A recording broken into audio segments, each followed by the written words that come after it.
Krásný dobrý večer, vážení přátelé, vítám vás po dlouhé době opět Suené a dnes se vracíme do Egypta. Tohle téma už jsme tady měli, už jsme vysílali, ale je to asi před měsícem a kus, kdy jsme se bavili o Egyptě, o pyramidách a dneska jsem si vybral jednu specifickou oblast, která mě velmi zaujala, svým způsobem uhranula, protože je to místo, kde se střetává spousta zvláštních jevů, nebo spíš by se dalo říct technologických záležitostí, o kterých v dnešní době my máme velmi malé jako představy, jako co k čemu to sloužilo. To místo se jmenuje Saqqara a je to místo, o kterém i egyptologové tvrdí, že to je to místo, kde to všechno začalo. To nechme stranou, jestli mají nebo nemají pravdu, ale určitě je to místo, který myslím si, že po dnešní prezentaci vás velmi zaujme a pokud si budete plánovat třeba nějakou cestu do Egypta, tak vám doporučuji tohle místo navštívit. Pojďme na to. Já jsem moc rád, že se i po tak dlouhé době vás tady najednou nahrnulo tolik. Mám milou povinnost pozdravit jednou faninku, jmenuje se Petra, ale tadyhle na začátku někdo říkal pozdrav naši faninku Petru, takže zdravím Petru.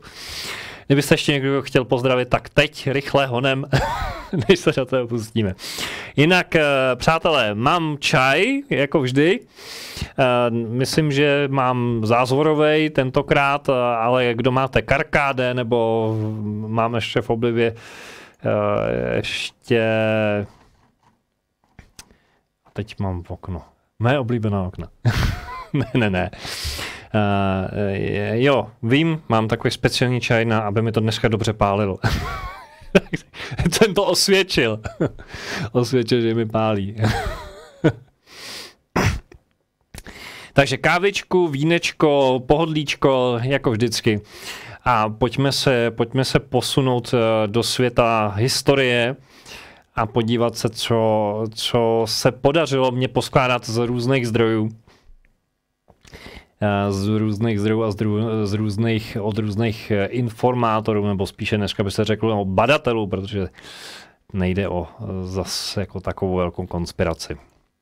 Tak těmi lidmi, kteří mě inspirovali, a abych se jako nechlubil cizím peřím a neříkal, a já jsem to vyzkoumal, tak já se přiznám, velmi obdivuju tyhle pány, vezmu to odleva. Jo, a vlastně bych si na to mohl vzít to kouzelný ukazovátko, jestli mi bude fungovat. Ano, bude mi fungovat. Takže vezmeme to odleva. Abdul El Hakim Avian, pán, který už dneska není na tomto světě, ale je to tatínek tohle z toho mladšího pána. A tohle ten člověk je zajímavý tím, že on o sobě tvrdil, že jakožto Egypťan má jako návaznost na rodovou linii lidí, kteří skutečně ten svět Kemet, což je původní označení pro Egypt a ten svět, takže v podstatě jakože on z generace na generaci si předávají informace a on to předal i svému synovi, s kterým bych se velmi rád setkal a věřím, že k tomu bude příležitost. Tím je Jusef Avian, kterého tady budu několikrát citovat. Pak jeho blízkým přítelem a kamarádem a kolegou je Mohamed Ibrahim, který je úžasný v tom, že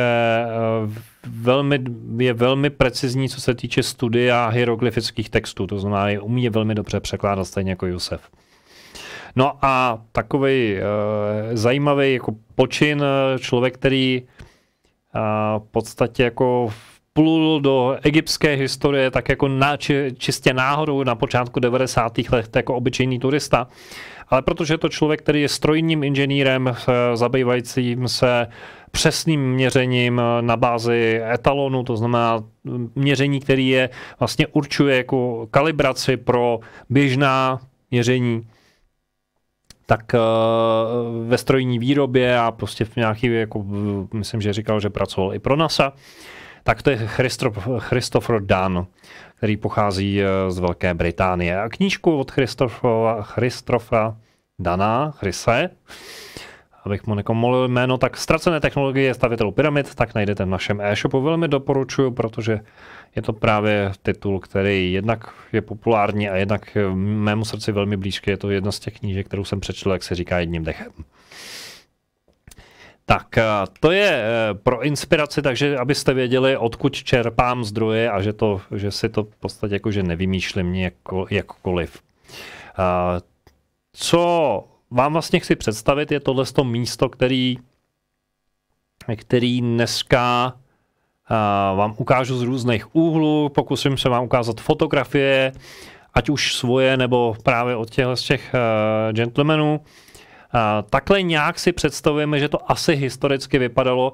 Berte to prosím vás s rezervou, protože v podstatě my nemáme žádný dobový záznamy, který by přesně popisovali, jako jak ta stavba vypadala nebo jak přesně fungovala. Jsou to všechno do jisté míry jako je spekulace na základě nějakých indicí, které se nám zachovaly. Takže takovejhle obrovský komplex a ještě k tomu navazují stavby, které jsou, řekněme, okolo a aspoň okrajově je zmíním. Když se posuneme do roku 1858, tak to tam vypadalo asi takhle. V podstatě halda kamení, nějaký navršený na sebe, bez ladu a skladu, spousta písku a nikde nic moc. A já jsem si uvědomil, že jsem vám teď zapomněl říct jednu takovou praktickou radu do života, protože ale vy jste šikovný, vy to budete znát. Když budete mít nějakou otázku, tak určitě poprosím vás, využijte opět Slido. Slido nám pomůže. Dnešním heslem pro Slido je Egypt, takže toto máte jednodušší. Takže když se přihlásíte do Slido a napíšete slid.do do URL jako odkaz a napíšete heslo Egypt, tak se připojíte do místnosti, kde můžete pokládat své otázky. Budu se jim věnovat na konci vysílání. Tak navážu, že v podstatě takhle to vypadalo a to vzezření, který vám budu dneska prezentovat, tak to je, řekněme, práce archeologů a egyptologů, abych byl přesnější, za poslední století a kus. Více či méně se dá říct, že a o tom později, že někteří to pojali tak jakože s dynamitem v ruce, někteří to se štětečkem, to je až bych řekl poslední období. A ještě tadyhle vlastně jsem slíbil ten odkaz. Tak, teď mě teda techniko prosím pomoz. Kopírovat, takže kopíruju do chatu odkaz. Takže prosím dotazy sem, posílám to tež i na Facebook, protože vysíláme opět na obou kanálech. No, takže to je jenom takový jako ohlédnutí do minulosti. Děkuji všem přispěvatelům, kteří využijí dnes super chat, to je taková ta ikonka takhle vlevo dole pod tím chatovacím oknem s dolarem, kde můžete jakoukoliv měnou, kterou disponujete, přispět na dnešní vysílání a podpořit vlastně naší práci. Takže díky moc. A vrhněme se přímo do dění Saqqara. Slovo Saqqara dá se říct, že to není původní označení toho místa. Je to ovlivněno řečtinou, ale dá se to přeložit jako místo nebo to místo, které otevírá a ukazuje cestu. Takže Saqqara by se dalo chápat jako místo, nebo ta, která otevírá a ukazuje cestu. Kdybyste si chtěli udělat určitou představu, kde se to místo nachází, jo, když si představíte Afriku, tak jsme v severní části Afriky, jsme samozřejmě v Egyptě, jsme v povodí Nilu. Dá se říct, že je to v takovém celku zajímavém čtverci nebo obdélníku, když byste se pohybovali mezi 30. rovnoběžkou, jako vlastně je to prostor mezi 29. a 30. rovnoběžkou severní šířky a 32.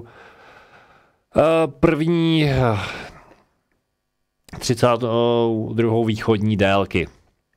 Takže v tomhle průsečíku v podstatě máte čtvereček, na kterým se nachází spoustu věcí. Nejenom Saqqara, ale v podstatě máte to místo, kde jsou pyramidy,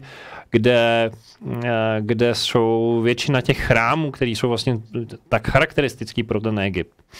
A proč tomu tak je? Protože tam je rozvinuté prostě silná energie, o který budu za chvilku ještě mluvit.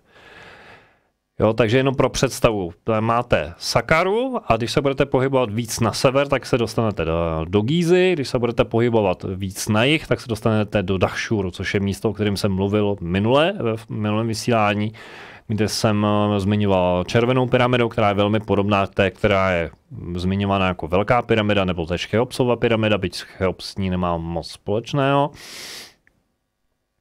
Pak tady jsou jako vlastně celkově největší koncentrace ty červené puntíčky. Když to přiblížím, tak jsou vlastně místa, kde jsou rozmístěny pyramidy a chrámy. Takže to je přesně v této oblasti. No a když se podíváme ještě znova zblízka na vlastně ten pyramidový komplex Sakkary, tak se ta zastavěná plocha, o který se tady vlastně bavíme, tak zabírá zhruba 275 metrů na šířku a dvakrát tolik na dílku. A teď jsem něco ztratil. 550 metrů na délku, 275 metrů na šířku. A to, co je takový zvláštní, je, že když se na to podíváte jako na technický výkres, kdybyste se podívali na půdorys, tak do jisté míry to připomíná jako tištěný spoj. Teď možná trošku si řeknete, co je to tištěný spoj, ale to jsou přesně ty věci, které máme v mobilech, počítačích a prostě to jsou ty součástky elektronické, které jsou propojené různými cestičkama. Kdybyste to rozebrali, nebo kdybyste se podívali do svého počítače ze stolního, abyste tam viděli různé destičky, které jsou různě pospojené. Ten motherboard se tomu říká základní deska, tak tam byste viděli vytištěné cesty. Tak podobně se dá nahlížet vlastně i na tu techniku nebo to zařízení, který tady máme před sebou, na tu vlastně sakkarskou plošinu nebo ten prostor, protože když tady vidíte ty cestičky, tak trošku připomíná právě, jako kdyby šlo o nějaký obrovský procesor. Hojně byla využívána žula z Tury a proč? Někdy se divím, proč některé věci nefungují, jak chci. Hodně byla využívána žula z Tury a tadyhle ono pomyslné přirovnání k tištěnému spoji. Když jsme se bavili o tom, té severojižní orientaci, tak abyste si to dokázali představit, tak skutečně, když byste se otočili na jih, tak v dálce přes tu mlhu a smog a všechny ten prach, tak byste mohli skutečně pozorovat pyramidy, které jsou v Dahšuru, tam turisti moc nejezdí a já vám naopak doporučuji, abyste se tam měli podívat, protože to je za zlomek ceny a uvidíte, co jste ještě neviděli. A nebo se vydáte do turisticky profláchnuté Gízy, která taky samozřejmě stojí za vidění. A za zkušenost a tadyhle máte ty tři pyramidy v Gíze, jakože od největší k nejmenší.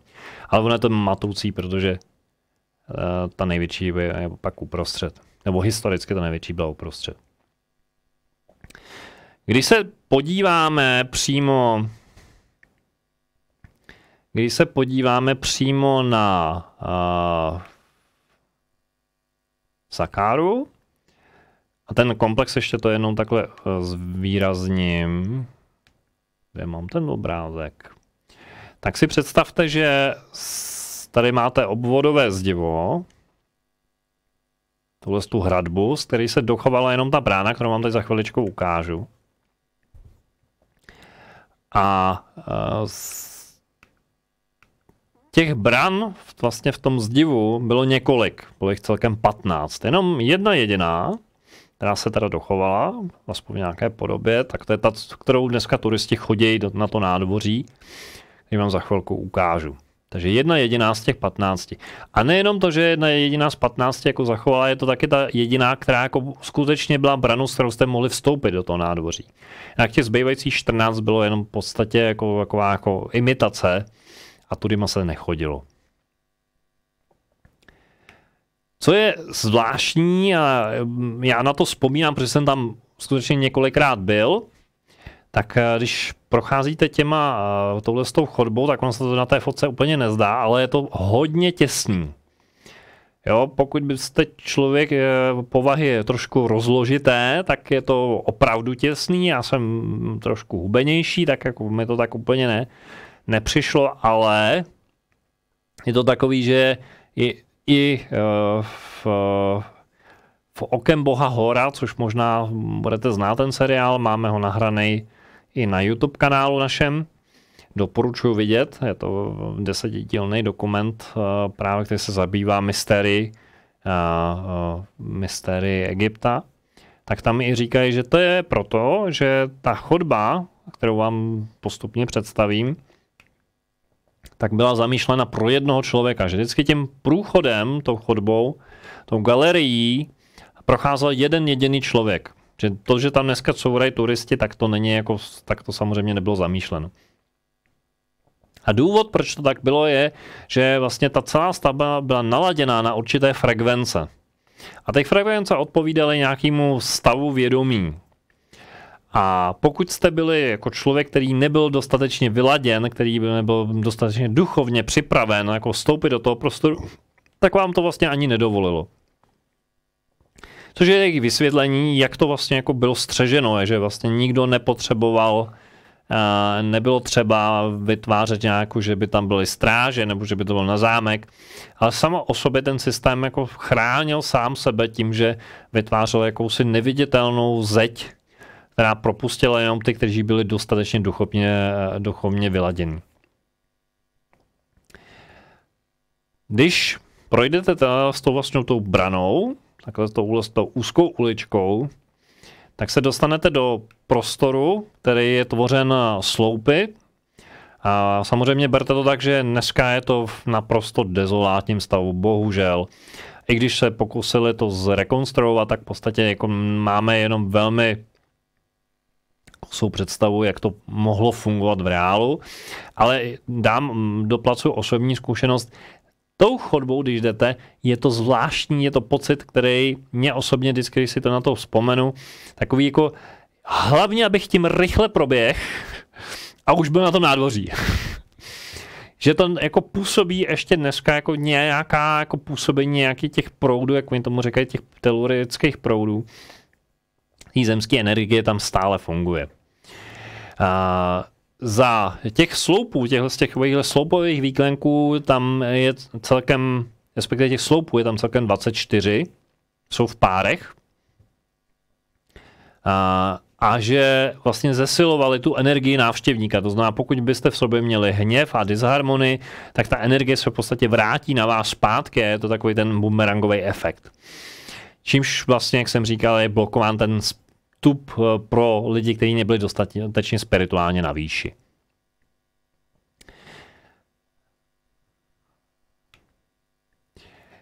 Když se na to místo podíváme jako zpětně, jo, po té, co jsme to prošli, tak v podstatě to vypadá takhle. Máte tadyhle, v dálce jsou vidět ty sloupy, které jsem vám ukazoval. Ještě jsem vlastně zapomněl zmínit, a to se s dovolením vrátím, že byl strop, který byl takhle zvláštně vlnitý. A bylo to právě proto, že to pomáhalo zesilovat prostě i akustické frekvence.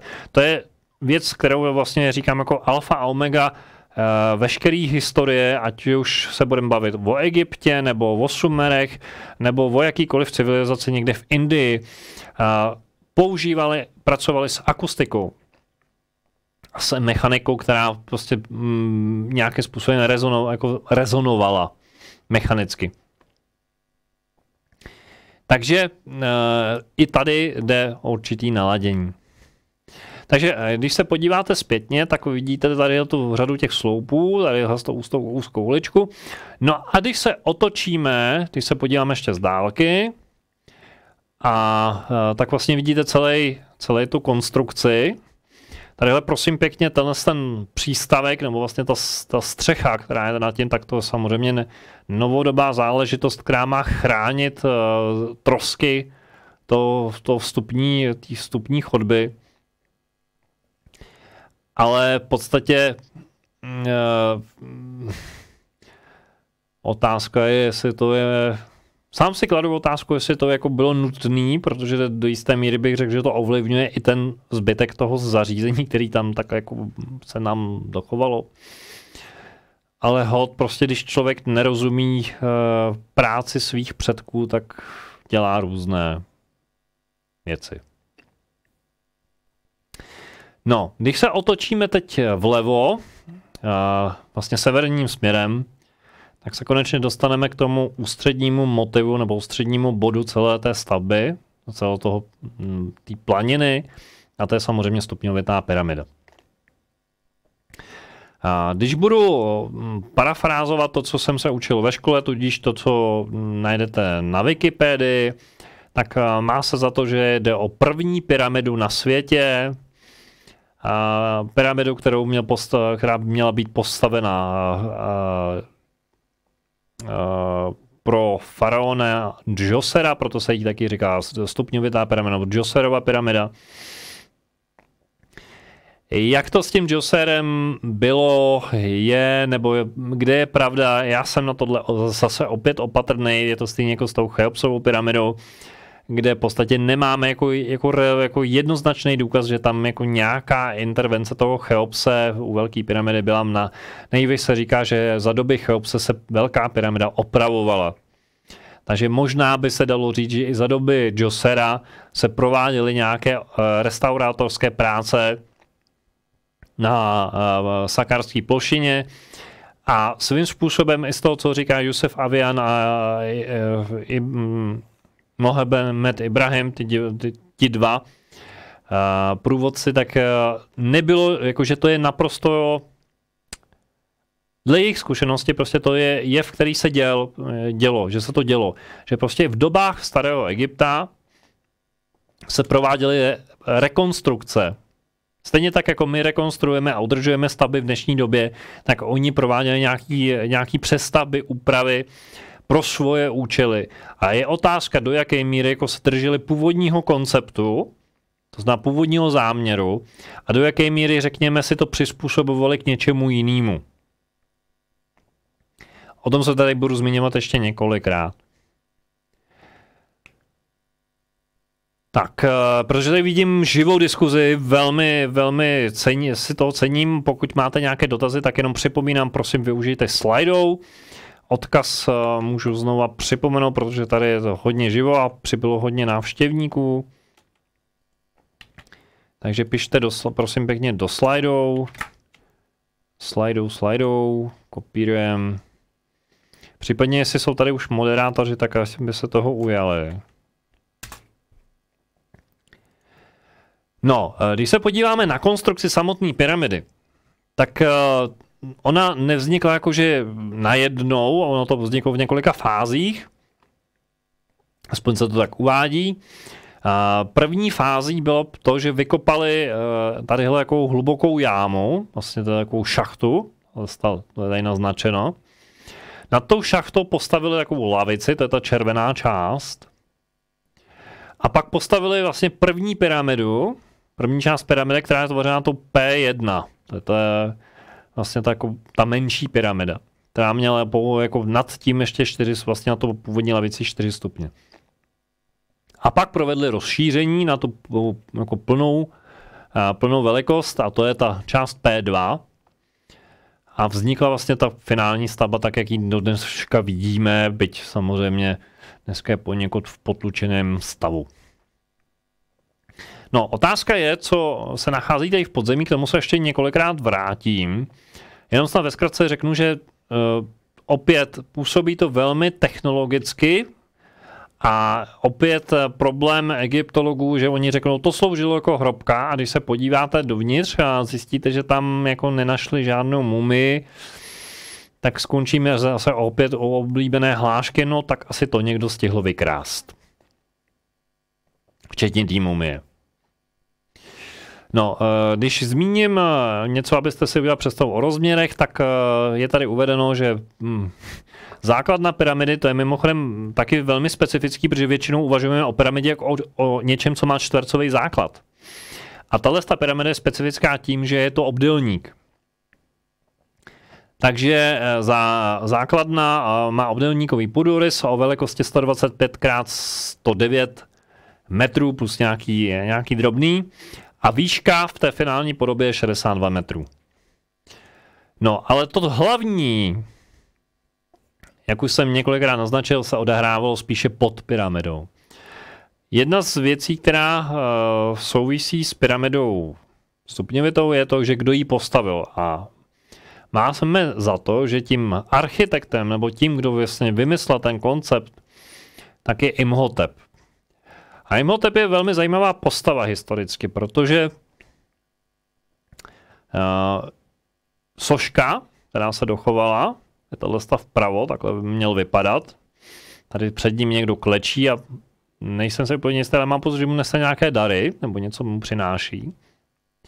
Opět je tady taková ta zajímavá kompozice toho, že Imhotep je obrovský a tady ta postavička, i kdyby si stoupla na nohy, protože tady klečí, tak by byla tak maximálně do jeho pasu. A je to ta otázka toho, jestli naši bohové, nebo ti, kteří vlastně stvořili nás lidi v souvislosti s Anunnaki, tak jestli náhodou to nebyli obři, nebo mluví se o obrech. Když se podíváme na Imhotepa z hlediska, jako řekněme, řecké mytologie, protože Řekové hodně přebírali od Egypťanů, tak Řekové o Imhotepovi mluví jako o Asklepios. Řekové ho tak pojmenovali. Přičemž ještě dalším zajímavým jako označením pro Imhotepa je, že mu říkali Hermes Trismegistus, tedy trojnásobně velký kvůli jeho filozofickému a fyzikálnímu nadání, to znamená kvůli jeho moudrosti. Co je zajímavé, že symbolem Imhotepa je tohle zvláštní žedlozlo. A pokud se zabýváte aspoň trošku spiritualitou, tak velmi rychle vycítíte, že to žeslo jak si připomíná páteřní kanál a že je to vlastně 7 čaker, 7 pater, 7 čaker. A že svým způsobem by se dalo říct, že to je v podstatě jako odkaz na vnitřní spiritualitu každého z nás. A pokud vás se trošku ještě víc nacítíte, tak vám možná přijde zvláštní, že tenhle symbol už jste někde viděli. A souvisí to s tím, že to vlastně tyhle dvě čáry, to jsou vlastně ty hadí síly, mužská a ženská polarita, yin-yang, jak chcete. Tak stejnou symboliku používal i tohle bytost, o které jsem mluvil. A v jiné přednášce. A to bytostí je Enki. A vracíme se do Sumeru. A je pravda, že některý zdroje uvádějí, že tahle bytost a tahle bytost mají cosi společného. Jinými, že jde o tutéž osobu jenom v proudu času. Zaujalo mě, když jsem si to tak jako procházel, že tady v podstatě tady máte Enkiho na takovémhle reliefu a opět Enki sedí na trůnu a ty postavičky před ním jsou menší. Jo? Kdyby se Enki postavil, tak je to přesně stejný relief nebo stejné vyobrazení, který vidíte tady, když on tady sedí. A ten Imhotep sedí na té židličce nebo na trůnu. Asklepios mimochodem v řeckém podání, takhle si ho představovali Řekové, drží hůl a na té holi je had. Takže opět paralela. A jenom pro zajímavost, možná si vzpomenete na film, který se jmenuje Mumie. A v tom filmu hrál Arnold Wuzu. Tak byl v roli Imhotepa, ale tam mám pocit, že spíš ho stylizovali do tak trošičku takovýho padoucha, což si myslím, že asi tomu Imhotepovi trošku křivdí ten film. Aspoň tak, jak je chápán z hlediska egyptské historie, protože on se snažil spíš jako lidem pomáhat. A když bychom mluvili o Enkim, tak ano, Enki je ten, který stvořil člověka, ale po velké potopě v podstatě měl zájem na tom, aby se člověk sám rozvíjel. Svůj projekt si snažil udržet při životě. Takže to je jen taková zajímavá paralela. Tak když se vrátíme zpět na Gízskou plošinu a v podstatě teď si představte, že stojíme nad tou branou, že stojíme v podstatě nad tím vchodem do toho nádvoří a díváme se směrem k pyramidě. A to, co je zajímavé, je, že jako k čemu to sloužilo. A jedna z interpretací, která je mi sympatická, jak to popisuje otec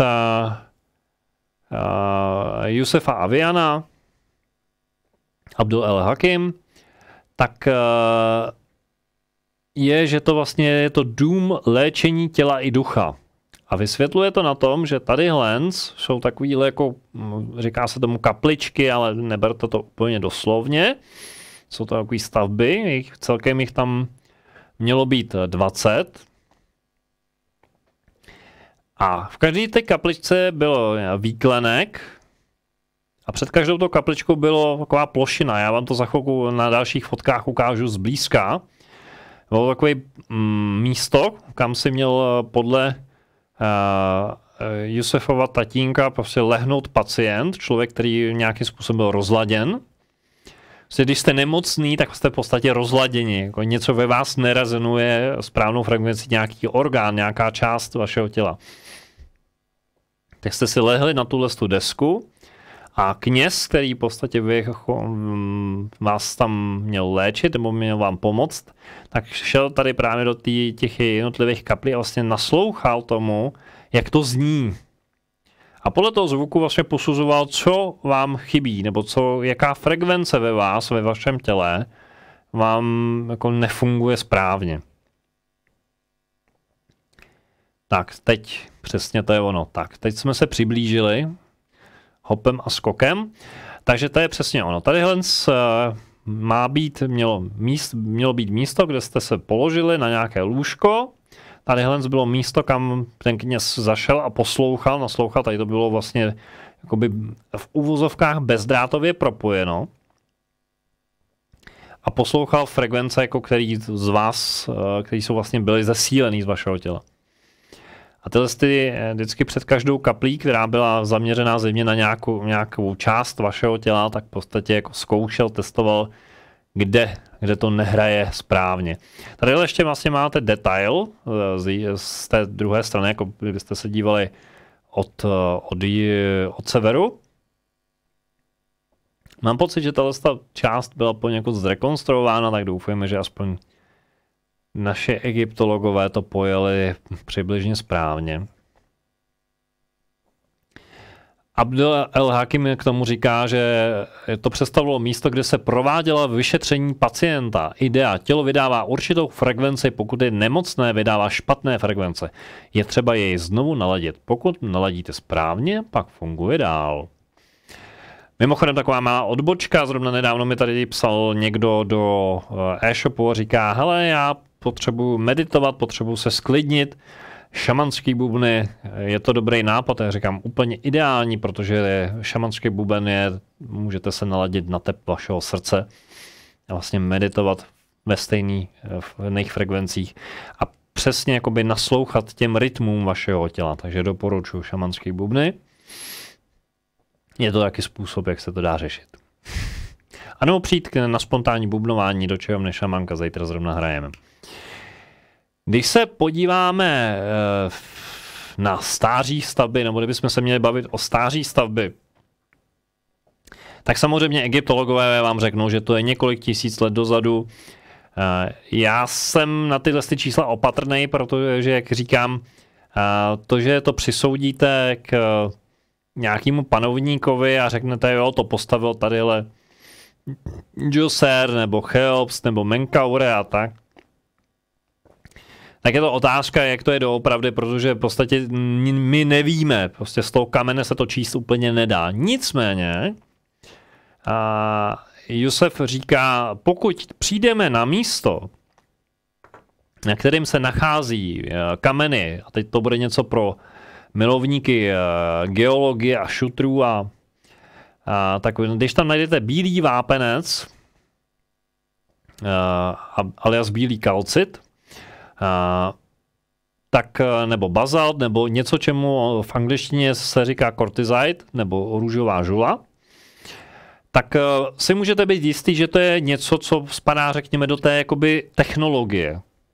Že to je vlastně ta stará technologie, která sahá někam k prvnímu času. Zeptepy.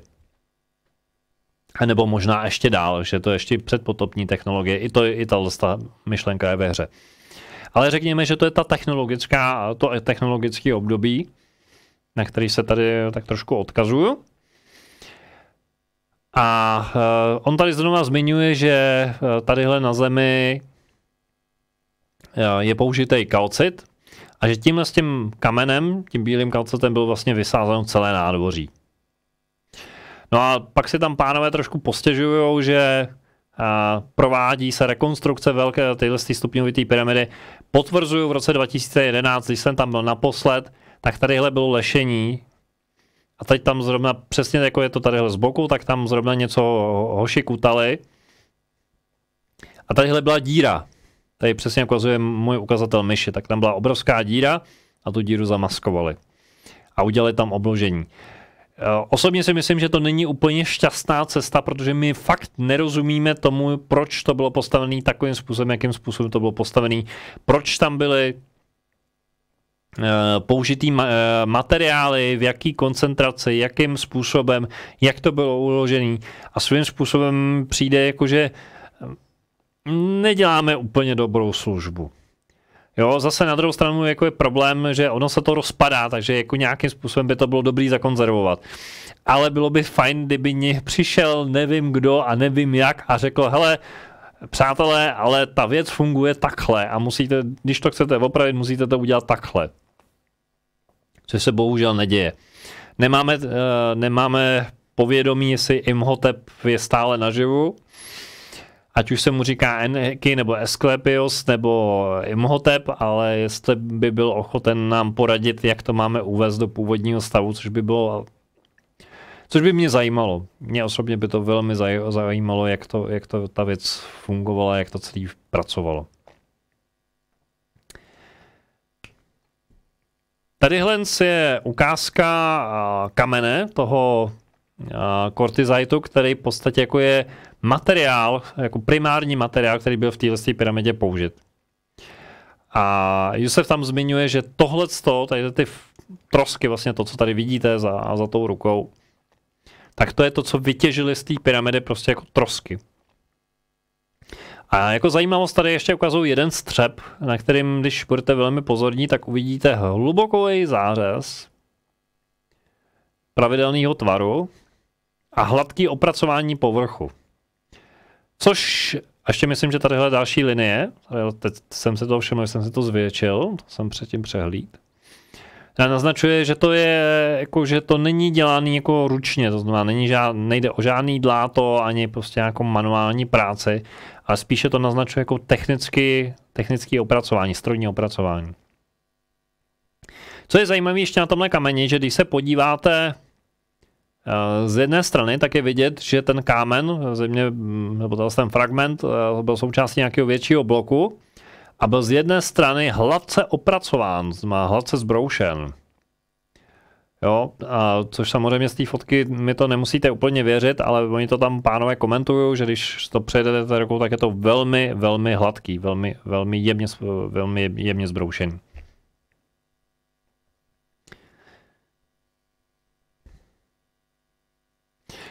Ještě zmíním, že ten kámen, což je taky zajímavé si uvědomit, tenhle kámen se nachází v deltě Nilu, to znamená, že si vezmete, že jsme několik stovek kilometrů od pobřeží Středozemního moře, tak, anebo ještě na Balkáně. Takže vlastně přepravovali jako velké množství tohleto kortizitu na obrovskou vzdálenost. A jak to dělali? Jo, a nebavíme se tady zase, opět nebavíme se o nějakých maličkých cihličkách, ale o velkých blocích, o velkých kusech, který v podstatě jako nějakým způsobem opracovávali a umísťovali s velkou přesností.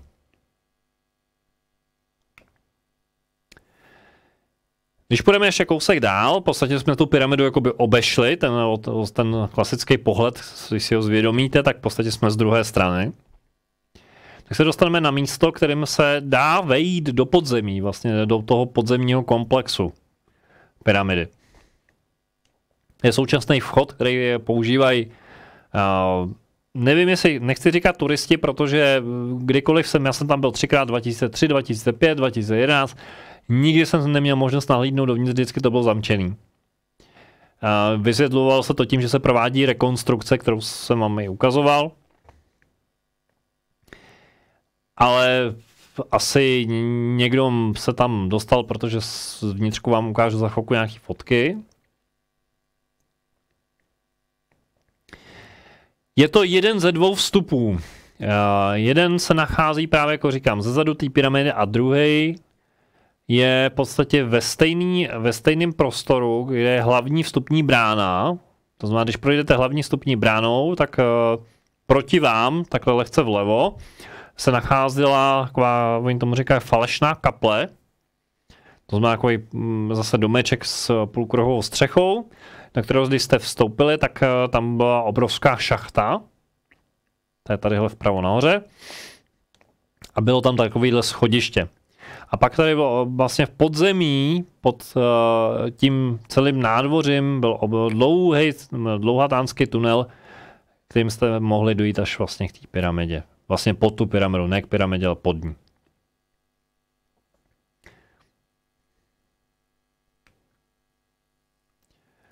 Ty podzemní chodby jsou v podstatě jako soustava systému jako chodeb, komor, různých zákrut. Jako tu logiku, proč tomu tak je, pro čemu to sloužilo, to v podstatě je to, co je pro nás velká záhada.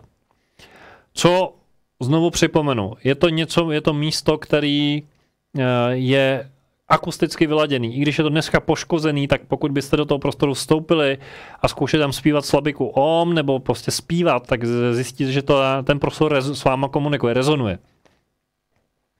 Takže v podstatě to funguje jako, dalo by se říct, že ty kanály a ty cesty, které tady vidíme, tak by mohly být v podstatě jako vodiče zvuku, zvukových vln nebo nějakých jiných forem energie, které jsou blízké k akustice, nebo mají s tím něco paralelně, jako, jak to říct, jakože má to podobný základ. Ale chci se trošku jako abstrahovat o to, abyste si mysleli, že to bylo jenom o té akustice. Můj pocit, a neumím to teď jako nějakým způsobem, nemám to teď čím úplně jednoznačně podepřít, že tady nešlo jenom o zvuk. Znovu připomenu, že tady je ta obrovská šachta, o který jsem mluvil na začátku, to znamená tadyhle uvnitř bylo, říká se podle učení okem boha Hora, že tady byl obrovský krystal a obrovské zařízení, které pomáhalo vlastně ten krystal jakoby vyladit podle toho, jaká byla zrovna intenzita působení, elektromagnetického působení vlastně planety Země v tom místě a podle toho, jakou vlastně energii jste potřebovali vyrobit. A tyhle ty chodby, tyhle ty cesty v podstatě pak tu energii rozváděly dál po tom prostoru. Je to, co do jisté míry popisuje vlastně i Christ Dan v souvislosti s Velkou pyramidou, že jedna z jeho knížek se zabývá myšlenkou, že Velká pyramida má svým způsobem jako generátor energie. Takže dneska bychom řekli elektrárna, tak možná by se dalo i o stupňovité pyramidě mluvit jako o nějakém zařízení, které vlastně generovalo nebo zesilovalo, přesně řečeno, zemskou energii, která se byla dále transformována na něco užitečného. Třeba na to, aby pomáhala léčit lidi, kteří byli rozladěni. Jo, takže to, co v podstatě, jak už jsem říkal, jako nejzajímavější na té ploštině je, nebo na tom prostoru je, že je ta část, která se nachází v podzemí.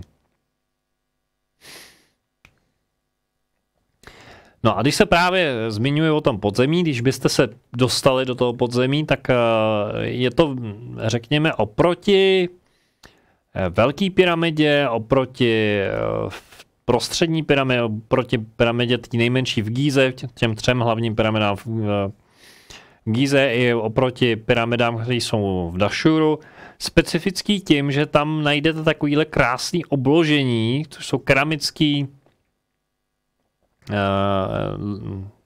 jak se to řekne, obkladačky maličký a naprosto fascinující zdobení.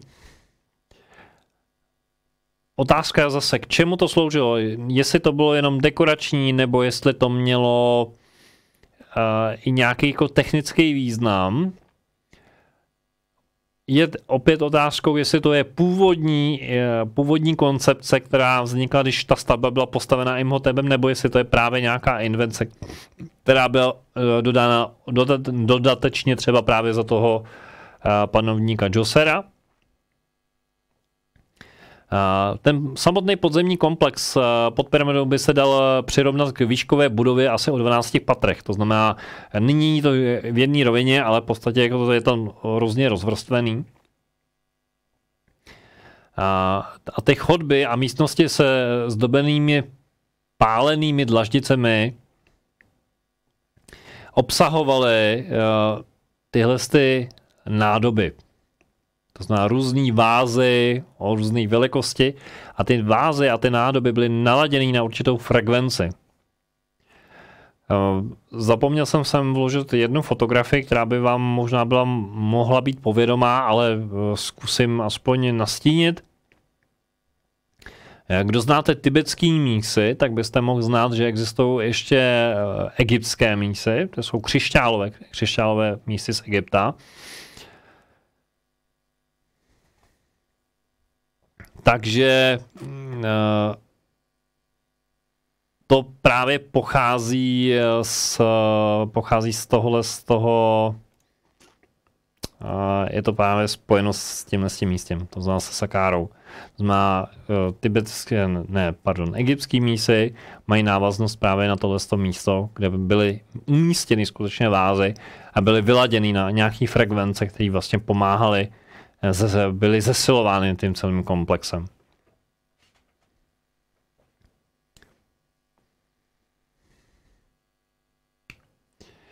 Tak já znovu chci poděkovat všem podporovatelům a přispěvatelům a pokud byste chtěli podpořit dnešní vysílání, tak určitě můžete využít stránky www.suene.cz/dar a já si dovolím udělat malou přestávečku.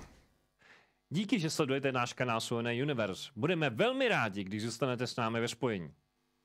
Dejte prosím našemu vysílání palec nahoru, klikněte na tlačítko odebírat a na zvoneček. Sdílejte nás prosím na sociálních sítích. Podpořte prosím naši práci trvalým příkazem na náš transparentní účet, alespoň 100 korun nebo 4 eura měsíčně. Navštivte naše stránky darujme.cz/Suene Universe a staňte se patrony některého z našich projektů. Svoji podporu můžete vyjádřit také tím, že nakoupíte zboží v našem e-shopu na adrese e-shop.suene.cz.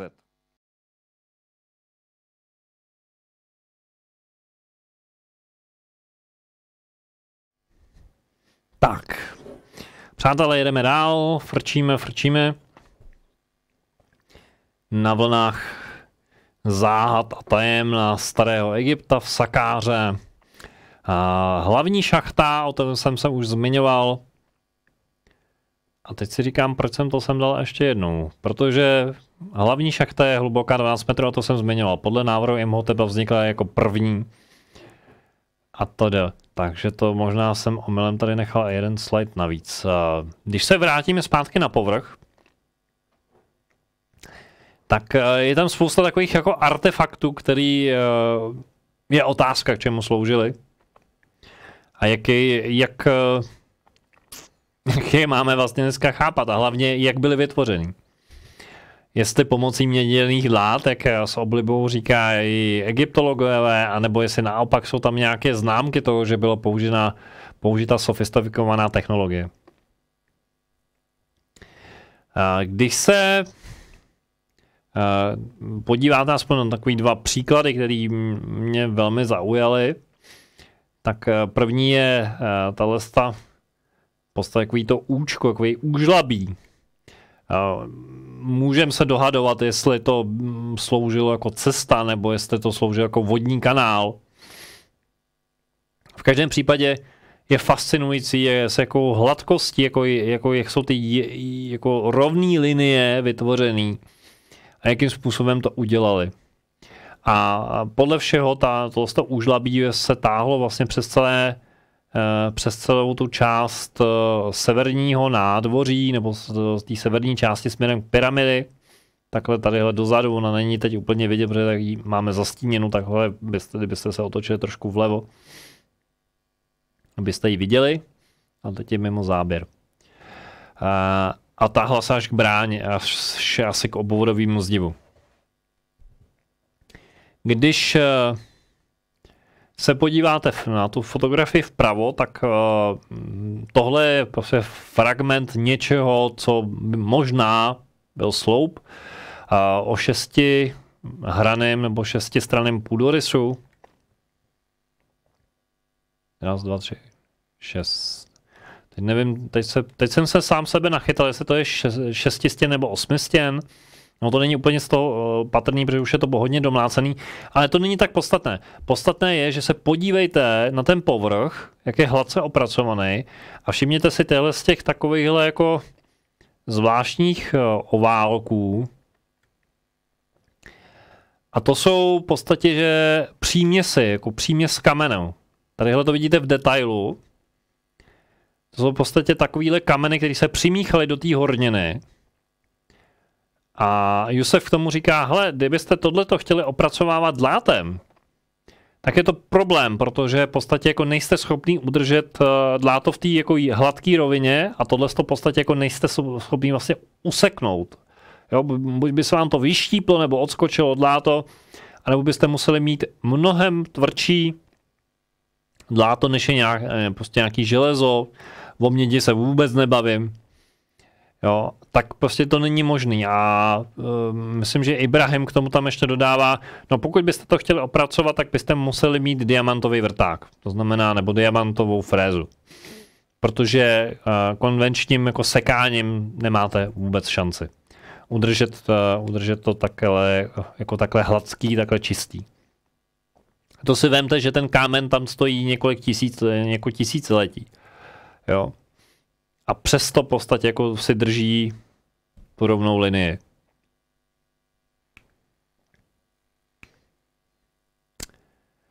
Když se podíváme na tu plošinu ještě z jiné perspektivy, respektive z jako ptačí perspektivy, stále se pohybujeme spíš z té části, která je na sever, tadyhle vzadu máte Gízskou plošinu.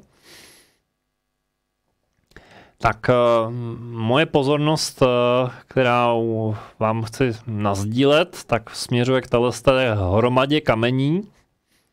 A ta hromada kamení je taková satelitní pyramida. A ta je místem pozornosti dalšího povídání. Tahle pyramida je sice mrňavá, ale přináší jako pár takových postřehů, který stojí za jako zamyšlení, k úvahám a tak dál. Když ji budete obcházet, což nebude zase tak náročné, protože ona je opravdu mrňavá, tak zjistíte takové jako zajímavosti. Jednak tadyhle na té fotografii vidíte, že ten vnitřek, řekněme, dalo by se říct, jádro té pyramidy je poskládaný z takových relativně malých bloků. Něco, co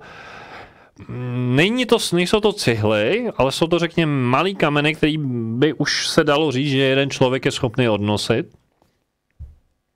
Ale ten povrch samotný je tvořený vápencovým obkladem, který se tady částečně zachoval. Tady si to někdo podepsal. Dokonce mám pocit, že tady někde nahoře je dokonce nějaký hieroglyfický nápisy, který něco odkazují na Ramses II. Dovolím si malou odbočku, protože v učebnicích dějepisu se říká, že Ramses II. Velký stavitel. Já bych řekl, že Ramses II. Velký zloděj, protože on se všude podepsal. A tím, že se všude podepsal, tak dneska my říkáme, že on je jako autorem. Ale když budete velmi pozorní a budete se dívat, jak ta kartuš s jménem Ramses II. Je tesána do těch kamenů nebo do těch sok, tak zjistíte, že v podstatě je přetesáváno co tam bylo předtím, nebo dokonce, že to vytesáno na místě, kde to původně zjevně ani nebylo. Takže to, že mu dnešní doba přepisuje jako jakési velikářství, myslím si, že by mu to lichotilo, ale v podstatě není to, jak se říká, chlubiti se cizím peřím. Takže taková je realita.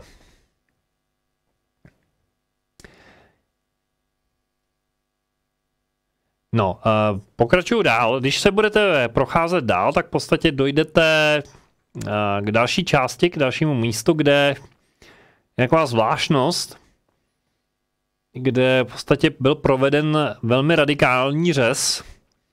A jak říká Jusef, tak tohle je něco podobného, co byste našli na té třetí nejmenší z těch tří pyramid v Gíze. Podobný uspořádání kamenů. Co je fascinující, jako ta čistota toho řezu a vůbec jako hladkost toho povrchu, i přesto, že zase zdůrazňuji, je to staré několik tisíc let a přesto to pořád vypadá velmi dobře. Jo, čistý linie, pravý úhly. Jak to udělali? Čím to udělali? Jo, když vám člověk, Jusef je, pokud jsem to správně pochopil, tak Jusef Avian je studovaný kameník. Jakože má s tím zkušenosti, tak v podstatě glosuje, že to není jako, tak jako sranda, abyste si vytesali jako rovnou plošinu nebo rovnou plochu. Co mě velmi zaujalo, že když takhle budete obkružovat tuhle pyramidu, tak narazíte na jednu stěnu, která je zrovna v místě, kde je vstup, o kterém se ještě za chvilku zmíním. Tak najdete tady část, které je vlastně to obložení, to vápencové obložení, které je tak v podstatě hladký, v relativně dobrém stavu, uměrně okolnostem, tak je tady velmi rozrušeno. A to je zase jeden takový ten moment sváru, kde řekněme, badatelé mají nějaký názor versus egyptologové. Egyptologové vám řeknou, no byla doba, kdy v Egyptě hodně pršelo. A to je důvod, proč je na Sfinxe, proč je na některých pyramidách jako vodní eroze. Jenže přijde geolog, jako je třeba Robert Schoch, pan profesor Robert Schoch, který je velmi studovaný, který učí na jedné americké škole a prostě tohle, jako, že se zabývá historií v terénu, tak je jeho hobby. A řekne, ne, tohle není vodní eroze způsobená deštěm, to je vodní eroze způsobená spodníma vodama. To znamená, ta pyramida stála ve vodě. Byla omílána vodou. A kdy k tomu mohlo dojít? No, nejzazší nebo nejbližší možnost, která se nabízí, je velká potopa. To znamená období Zeb Tepy, prvního času, který se vztahuje do období 11 500 let před naším letopočtem. Je ovšem otázkou, proč v případě této pyramidy řekněme tohleto poškození vodou se nachází jenom na určitých místech, nebo vlastně ze 4 stěn ho vidíme jenom vlastně na jedné, ty další 2 vypadají, že jsou jako nedotčený. Nabízí se 2 vysvětlení. Jedno je, že byla provedena rekonstrukce, to znamená nikoli námi, ale jakože právě už ve starém Egyptě někdo pojel potřebu to opravit. A nebo, že řekněme, tady byla nějaká hradba nebo nějaká stěna, která chránila pyramidu z té části, nebo z těch stěn, nebo na těch stranách, kde vlastně to poškození není. A jenom ta stěna, která je v podstatě přístupná, nebo kterou se dá sejít do toho podzemí, tak ta byla vystavena vodní erozi. To je moje čistě spekulativní úvaha, jako nemám proto žádný jako bližší důkazy. Wow, a teď jsme trhli 302 diváků v živém vysílání. Velmi si to vážím, moc děkuju. A když připočteme ještě 15 diváků na Facebooku, tak wow, tak myslím, že jsme teď trhli fakt rekord. Skvělé, fakt moc děkuju, díky moc. Velké ocenění. Tak když byste se sešli tady vlastně po schůdkách do té chodbičky, která je, kdykoliv vstupuju do pyramidy, tak v podstatě já se musím sehnout, měřím, jak říkám, 1,93 m, ale ten půdorys nebo ten průřez toho tunelu je, že to je v podstatě, já bych odhalil tak 1,50 m x 1,50 m. Není to dělaný na běžný chození pro lidi. Jo, jdete v hlubokém předklonu, je to do jisté míry i nepříjemný, aspoň pro mě určitě, ale i bych řekl, že průměrný člověk, který měří třeba 1,70 m, tak je to lehce nepohodlný. Bohužel nedá se do té pyramidy úplně vstoupit. Tadyhle ten průhled, který tady vidíte, tak je skrz mříže, který byly bohužel zamčený, takže dál se nedalo jít. Takže vám neumím říct, kam to vede dál. Jenom mě fascinuje, to zdůrazňuji, že tady se podívejte, že to je sekaný do skály, to znamená žádná stavba, nic, je to prostě vyražený do skály. A jak to udělali, velká, jako pro mě záhadou, je to prostě velkou záhadou, jak prostě udělali takhle čistý řez, prostě čistou ražbu skrz. No, tohle je, řekněme, část, která se týkala samotné té plošiny,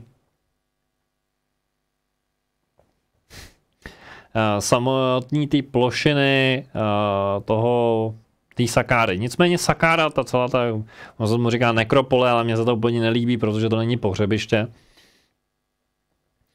Tak jako má spoustu, jak jsem říkal, přídavných zařízení. A jedno z těch zařízení se jmenuje Serapeum.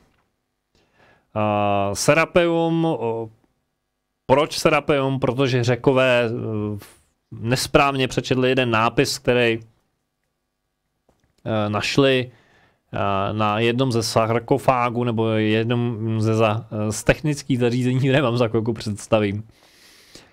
Ale budu se držet soudobého označení, prostě abyste věděli, o čem mluvím, že je Serapeum. Takže pojďme se podívat do Serapea.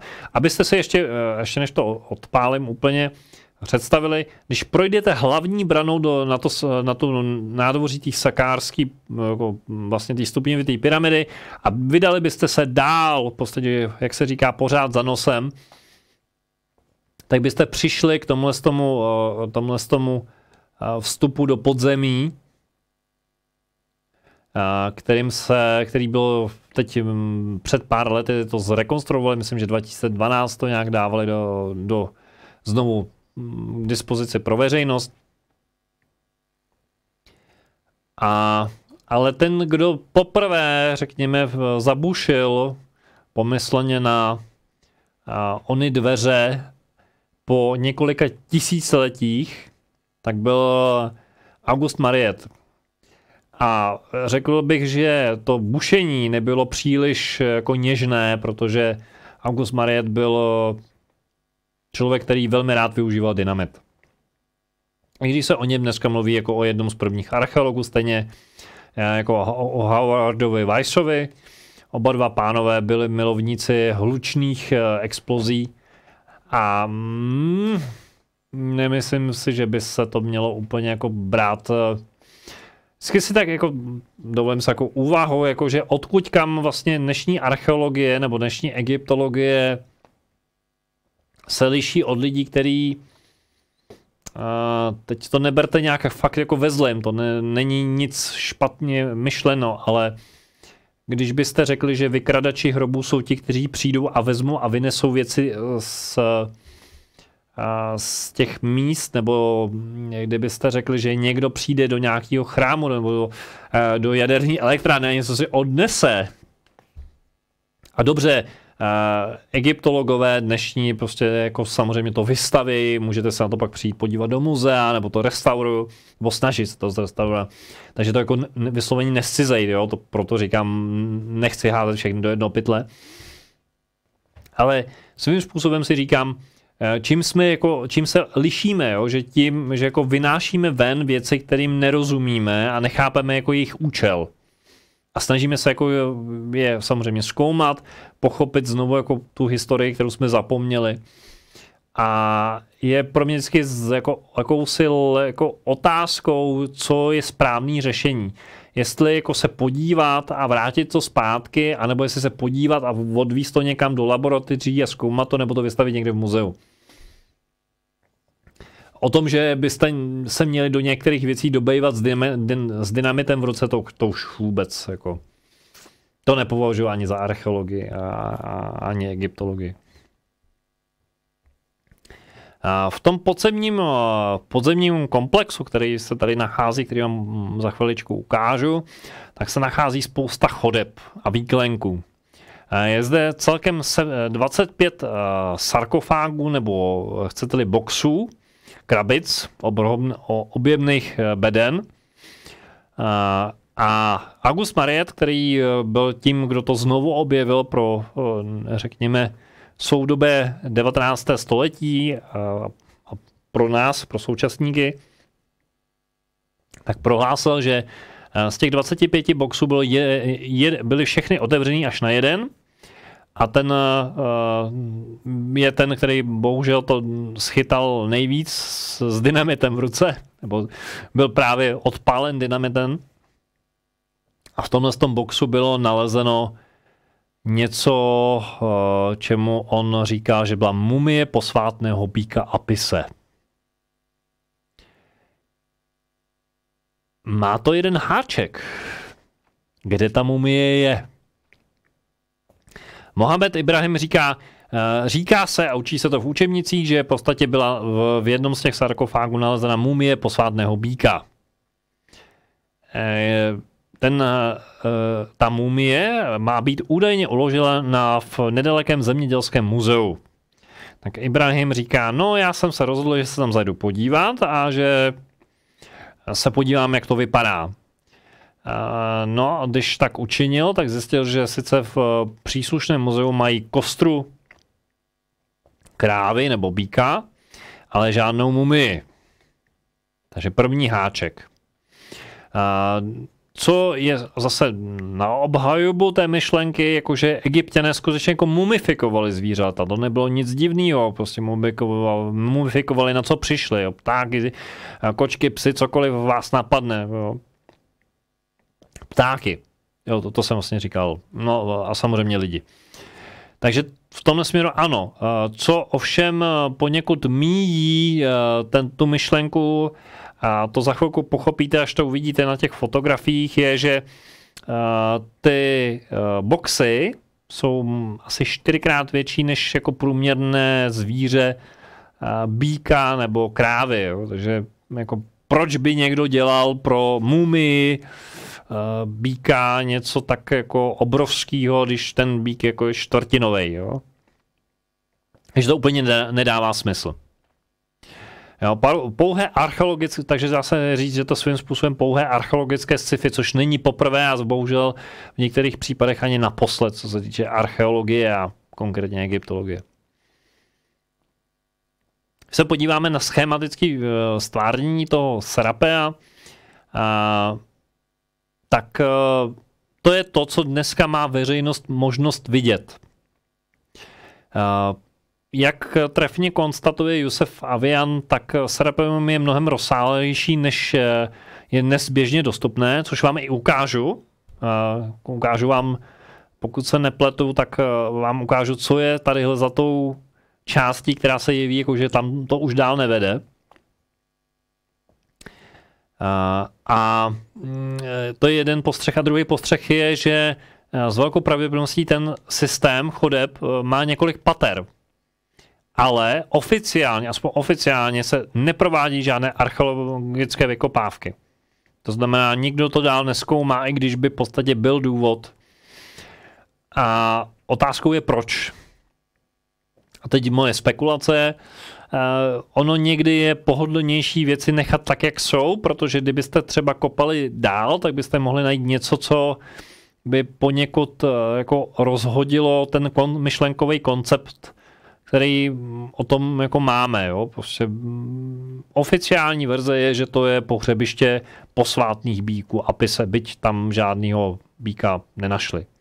Respektive ani ta vlastně mumie se nenašla, nebo respektive nikdo neví, kde ta mumie je.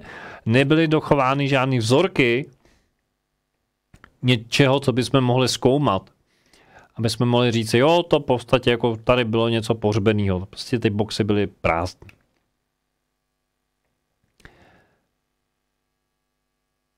Co je důležité si uvědomit, že se pohybujete v podzemí a že ten celý komplex, který vám tady tak postupně aspoň v náznacích ukážu, tak je vyřezaný do skalního podloží. To znamená, není to něco, co byste jako, že odkopali terén, že byste v podstatě jako vytěžili horninu a teď to tam jako postavili a pak byste to zasypali, jako zahrabali, jo? Udělali byste stropy a tak dále. Ne. Ono je to opravdu vyřezaný, vytěžený, vyražený do masivního skalního podloží.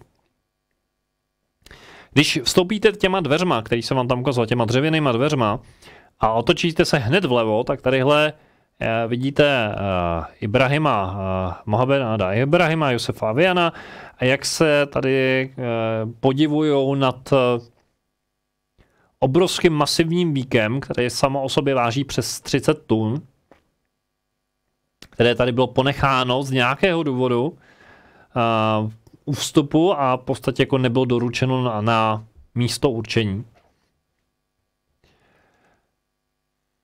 Jak to udělali, jo? Prostě ta zásadní otázka je, jakým způsobem vůbec s tím manipulovali, jak je možný, proč vůbec si někdo dal tu práci, že použil tak obrovský masiv materiálu.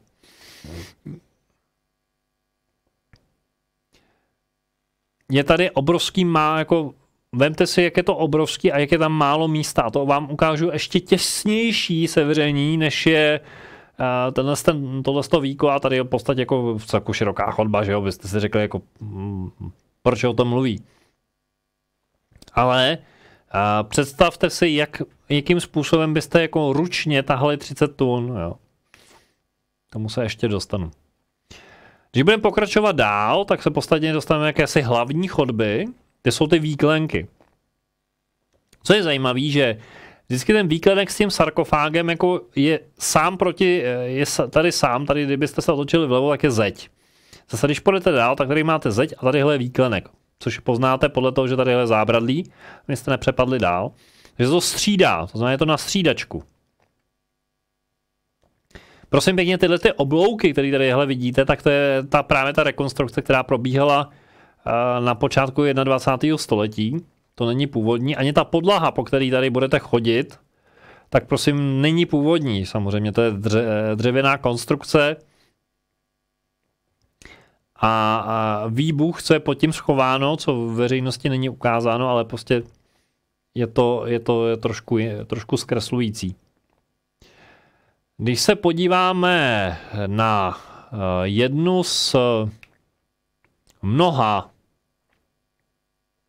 z mnoha těch sarkofágů, nebo chcete-li říct krabic, van, tak tady jenom pro představu, předtím stojí manželka Jusefa, Patricie, a je to opravdu vidět, jako aspoň máte relativní představu, jak je to obrovský, jo? A mohutný. Tahle vana, nebo ten box zrovna je stvořený z černého granitu z žuly. Přičemž čtvrt z toho materiálu je na stupnici Mošově stupnici, která je od 1 do 10. Přičemž 10 je diamant. abyste měli jako nějaký porovnání. Tak na té stupnici je to 6 až 7, takže velmi blízko tomu diamantu. Uvádí se, že dohromady ta celá konstrukce, nebo ta věc má hmotnost zhruba 100 tun, nebo spíše víc než 100 tun. To je jenom nějaký matematický odhad, on to nikdo nikdy pořádně nezvážil. Co si dovolím zmínit, je komentář Chrise Dana, který i zde se vyskytoval a ještě se v něm budu zmiňovat na nějakém dalším slajdu. Tak on říká, zjevně to muselo být tak, že oni přivezli hotový, jako surově opracovaný kámen, to znamená blok, celý blok. Ještě to nebyla ta vana s víkem. Přivezli to na místo, umístili to do podzemí a teprve tam to nějakým způsobem opracovali. Proč? Protože jde zase opět o nějaké technologické zařízení, které je velmi přesně vyladěno na určité frekvence. Když byste do toho vlezli a zkoušeli zpívat zase slabiku om nebo prostě někde alikvotní tóny, tak to bude obrovským způsobem rezonovat. Takže zase je to nějakým způsobem naladěný. A teď si dovolím odbočku, vrátím nás vaši pozornost zpátky do Sakáry, respektive na tu sakárskou plošinu, kde máte pyramidu, kde máte zařízení, které generuje nebo zesiluje energii, zemskou energii a rozvádí do jednotlivých technických zařízení vlastně na povrchu, nebo pod povrchem v tomto případě do místa, kterému říkáme dneska Serapeum. Co to znamená? No, že zjevně tady docházelo k něčemu. Jako moje taková hezká hypotéza je, že protože slovo, to jsem zapomněl připomenout, co znamená slovo sarkofág, což to slovo má původ v řečtině. Když byste to přeložili, tak slovo sarkofág se dá přeložit jako pojídač masa. Ještě udělám odbočku další a to, že když řeknete slovo pyramida, tak to je taky z řečtiny a slovo pyramida zase je oheň uvnitř. Takže dopustím se takové zkratky, jakési úvahy, že pyramida jakožto něco, v čem je oheň, tedy energie, a v této pyramidě se nachází sarkofág, tedy něco, co pojídá fyzickou schránku. Tak jedna z úvah, která by mohla být, že jde o zařízení, které v podstatě provádí teleportaci, přesun hmoty, převibrování hmoty. Jinými slovy, když si lehnete do sarkofágu, tak vás to odstřelí, to je blbý slovo, vás to přesune do jiné dimenze. A v podstatě mně připadá, že Serapeum, nebo to místo, kterému dneska říkáme Serapeum, jako je obrovský letiště. Jo, že tam máte jednotlivý výklenky, které jsou sarkofágy, které jsou naladěné na určitý frekvence a ty vás odešlou do jiných světů. Ale říkám, je to jenom taková moje pohádková úvaha. Co je zajímavost, o kterých se zmiňuje Erich von Däniken, že v jednom z těch sarkofágů, mám za to, že to je ten, o kterém se mluví v souvislosti s Marietem, tak byly nalezeny takzvané zbytky bitumenu. Zbytky bitumenu, bitumen je forma asfaltu. V tomto bitumenu, v tom jako asfaltu, dá se říct, tak byly nalezeny úlomky kostí. Což je biologický materiál, takže teď bychom měli všichni zajázat skvělý, výborně, hned to jdeme zkoumat v laboratořích, protože to se dá aspoň přibližně radiokarbonově datovat. Bohužel, ty vzorky se ztratily. Proč?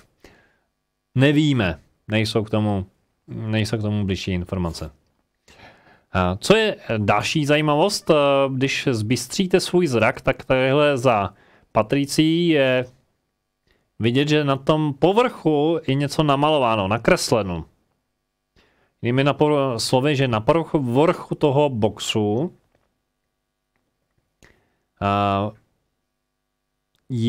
jsou nějaký nápisy. Těch sarkofágů, jak jsem říkal, je tam 25 a jenom na 3 z nich jsou nějaký kresby nebo nápisy.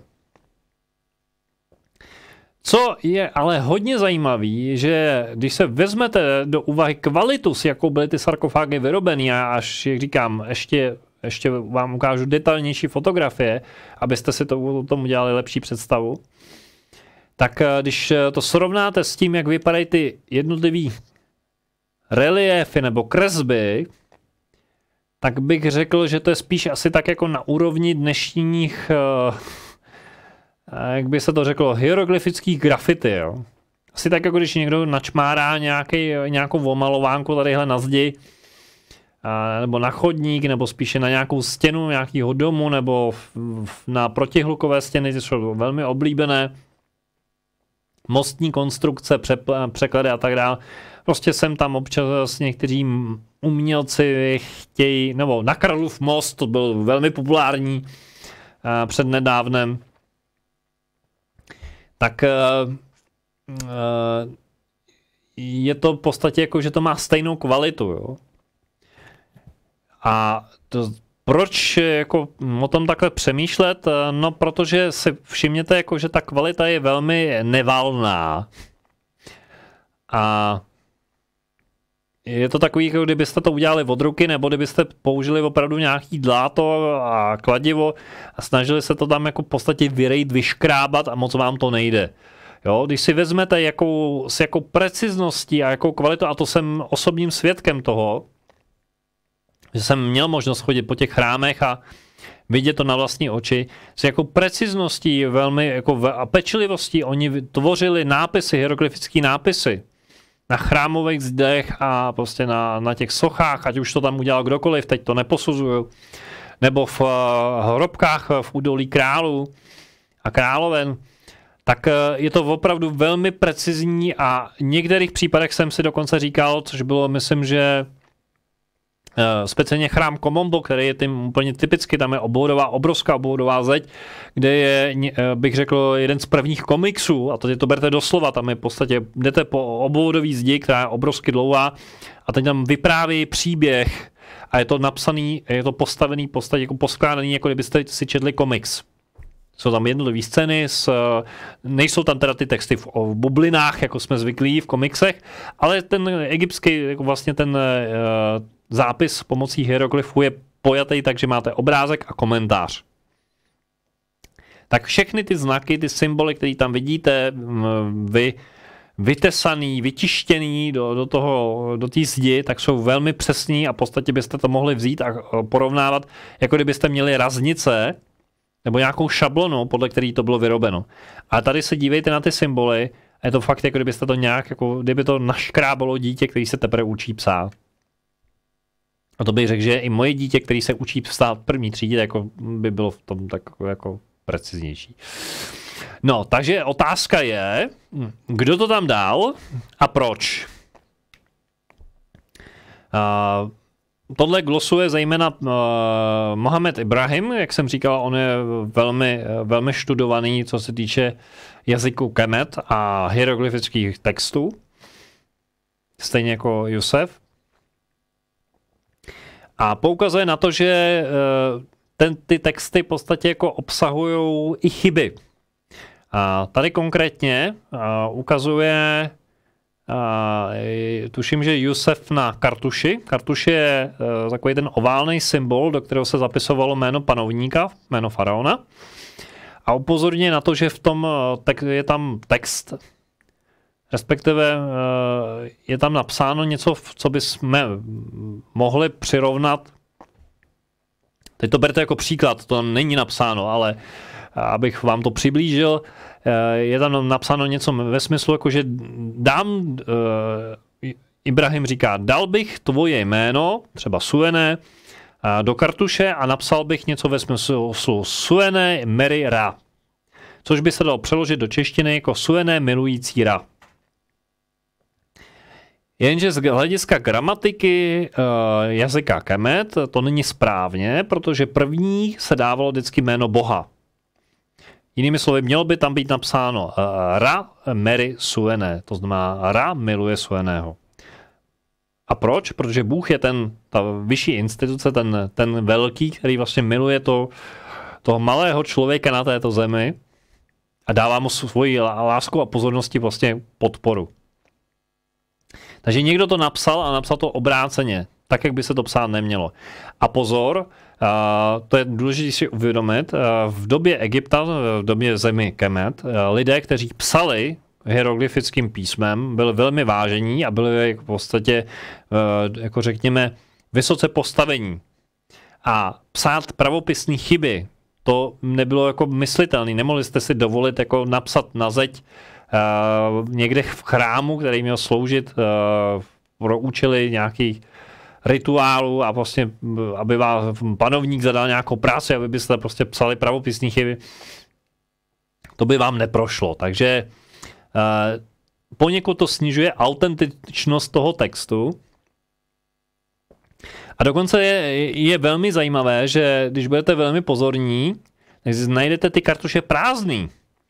Takže je to takový, jako kdyby někdo psal text a následně přišel za faraonem a říká, hele, tak když mi tady zaplatíš jistý zlatý obnos, tak já tam uvedu tvoje jméno.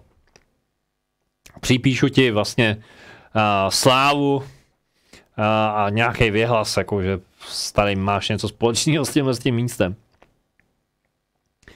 Takže mohlo jít o jistou formu biznesu.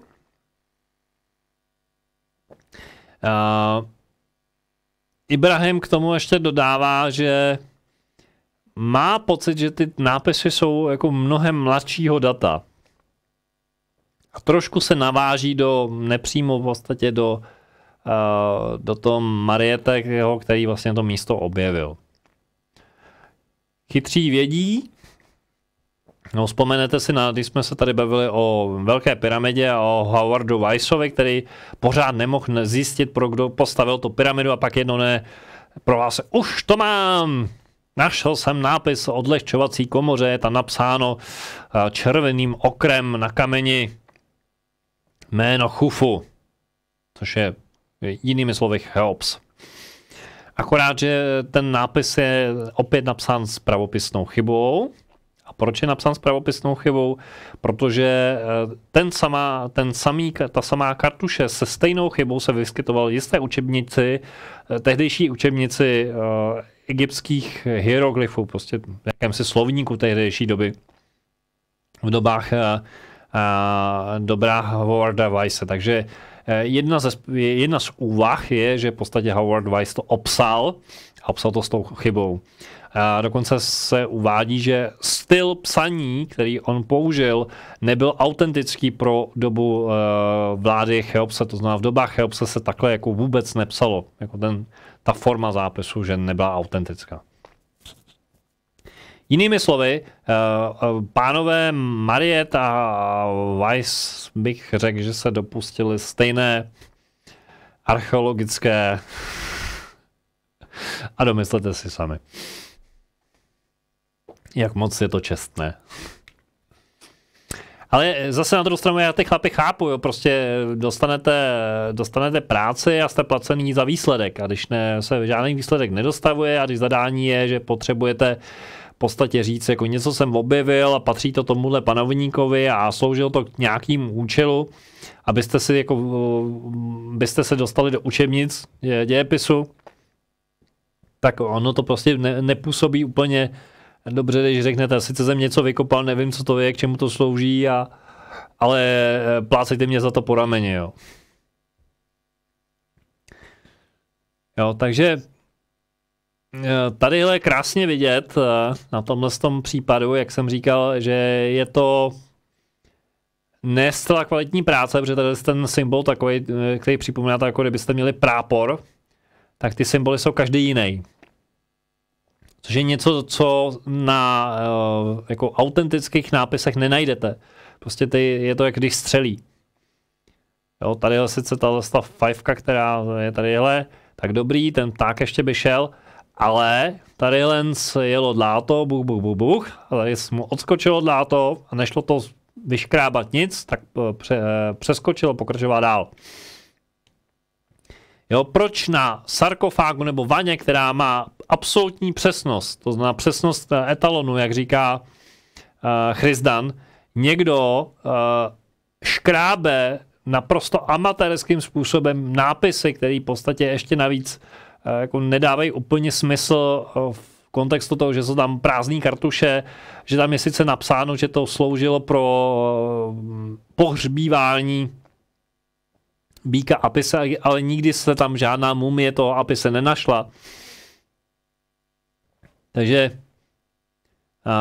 Takže je fakt jako otázka, k čemu to sloužilo. A Jusef Avian k tomu říká, generace před námi využívaly tento prostor různým způsobem. Jinými slovy, skutečně to mohlo sloužit v jistém období jako hrobka. Jakože tam něco pohřbívali. Ale to nic neříká o tom, že když to někdo použil jako hrobku, takže to tak jako vždycky bylo. Že ta původní účel té stavby byl jako proto navržený, že v podstatě generace to mohly využít jiným způsobem. A ještě ten dovětek je, že my dneska to používáme k tomu, aby jsme tam vodili turisty. Taky to nepoužíváme způsobem, ke kterému to bylo navrženo. Protože tomu nerozumíme. Stejně jako ty generace předtím, který to se třeba opravdu zkoušeli použít k nějakým rituálním účelům, k náboženským účelům, k tomu, aby z toho v podstatě bylo nějaký pohřebiště, tak taky asi nechápali úplně jako smysl té věci.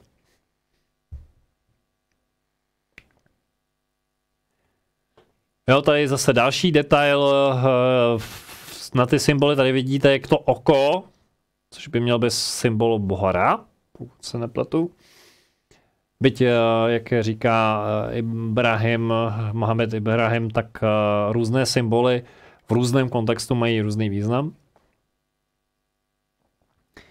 Tak právě glosuje, říká, hele, já si myslím, že ty nápisy vznikly až v 19. století, tedy v době v době Augusta Marieteho, který vlastně jako je tím znovu objevitelem toho místa. Že on si tam ty nápisy přidělal. Jo, chyby v proporcích symbolů, všude jinde na chrámech a hrobkách je precizní práce, to je to, co jsem už zmiňoval. Údajná socha Apise. Je pravdou, jak už jsem říkal, že v době Egypta se mumifikovala kdeco, ale v podstatě nikdy se v tom sarkofágu žádná mumie Apise nenašla. A proč údajná socha Apise? No protože na té soše, když budete velmi pozorní, není žádný nápis, který by říkal, hele, ta socha je socha Apise. To je zase, bych řekl, taková trošku licence archeologů. Že my máme tendenci jako přiřazovat těm věcem nějaký význam, ale v podstatě nemáme jistotu. A znovu připomínám, tohle zvíře, pokud by tohle, dejme tomu, bylo v životní velikosti, tak tohle zvíře je prostě 4x menší než ten prostor, který je tady uvnitř. No a já jsem mluvil o těch stísněných podmínkách, že na začátku z toho vyprávění o tom, když tam bylo to víko, který když vejdete dovnitř a vdáte se vlevo, tak je víko a tadyhle máte sarkofág, který je v podstatě umístěný v jednom z těch výklenků. Všimněte si, jak je tady málo manévrovací prostoru.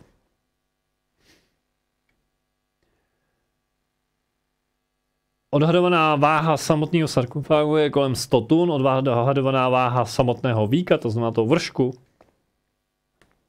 je kolem 30 tun.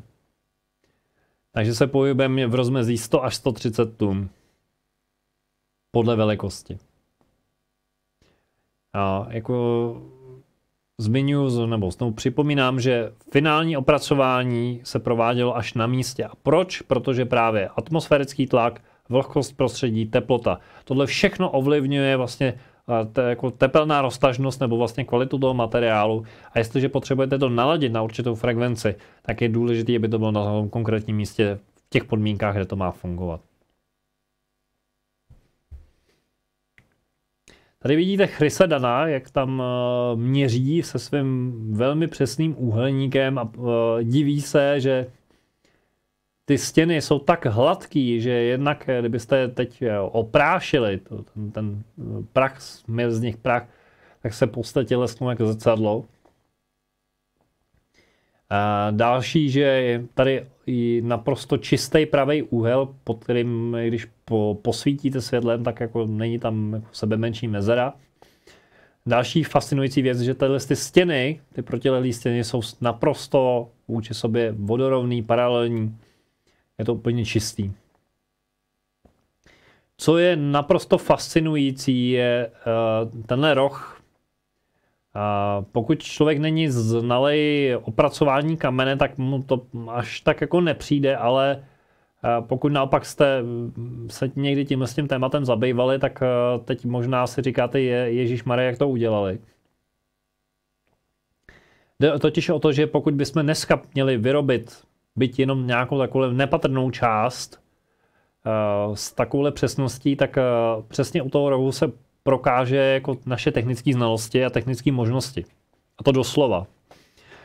Jde o to, že my jsme limitováni průměrem vrtáku, kterým byste vlastně řezali nebo frézovali ten prostor, ten úhel, nebo průměrem kotoučové pily, která by to řezala.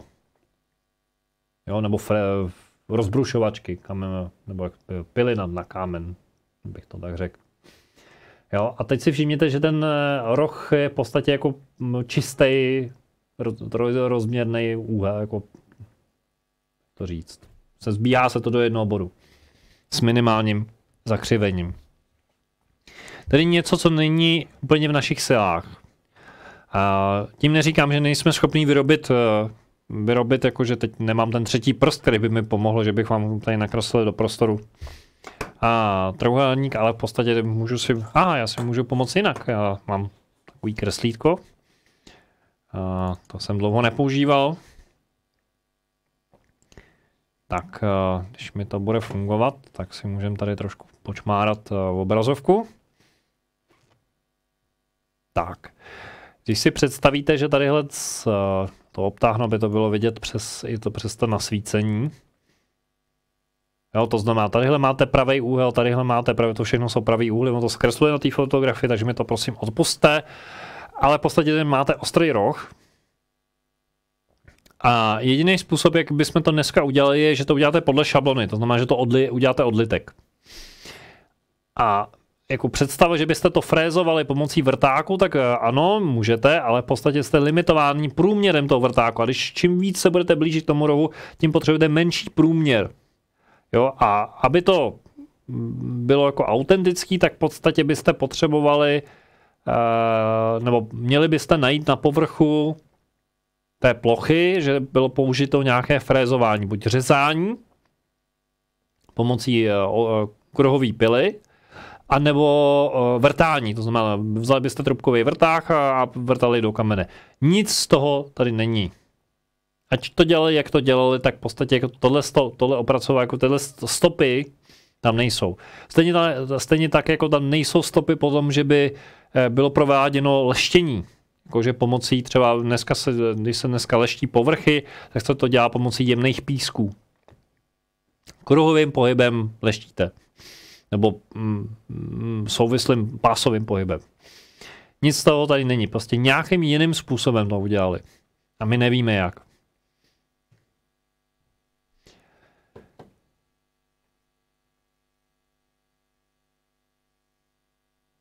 Co je fascinující, a to je takový ten typický jev, který najdete u spoustě těch megalitických staveb, což jistě se dá i tenhle stav mezi ně zařadit, je, že mezi ten strop, který je tadyhle, vidíte, to je to víko, který je v podstatě oddělitelný, a ten samotnou vanu, tak byste nestrčili ani špendlík na to žiletku, na to kus papíru. Tak je to přesně k sobě udělaný. A Chris k tomu říká, je jasné, že to víko patří k tomu kameni, že respektive, že to byly dva kusy, že to byl jeden kus kamene, který byl odříznutý, to víko bylo odříznuto, nějakým způsobem vydlabána ta vana a pak to zase posadili navrch. Znamená, původně to byl jeden monoblok. Tak, teď mi to zase selhalo. Jo.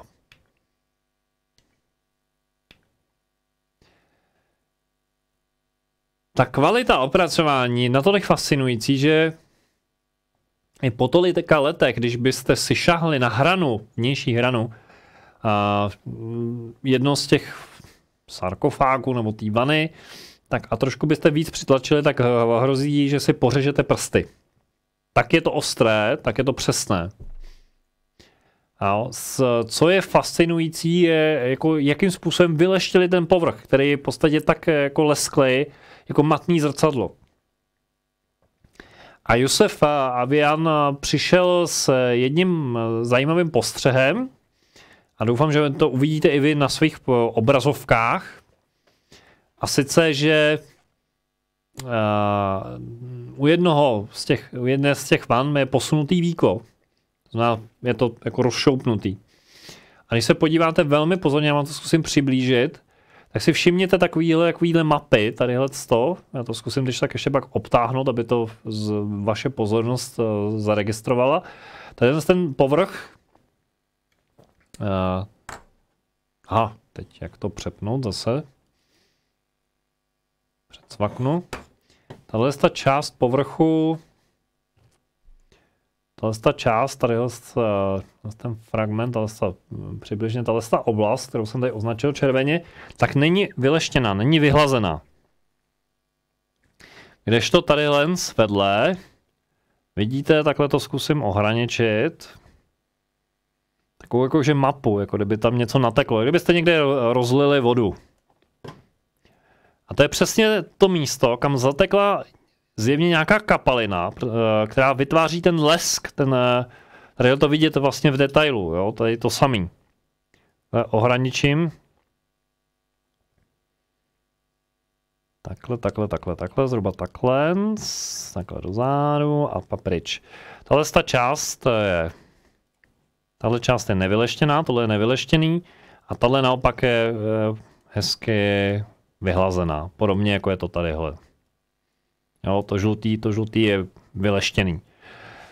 A je to vidět, že v podstatě jako kdyby tady po té vnější stěně odsud stekla kapalina a zatekla do spáry mezi víko a vlastně tu vanu. Jo, kdyby vzali nějakou kapalinu, nějakou substanci, která změkčila ten povrch a vyhladila, jo, prostě vyrovnala to.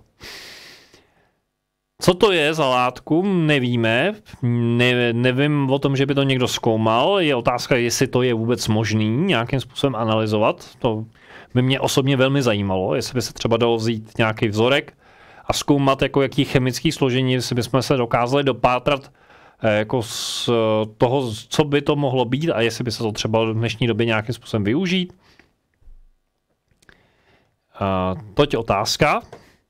V každém případě je vidět, že pro to leštění toho povrchu, to, co vlastně vytváří ten lesk, který i dneska funguje, stačí, když se třete prach z toho, tak použili nějakou kapalnou látku, jo? Že to nebylo právě to hrubý broušení, který dneska my používáme pomocí nějakého abraziva.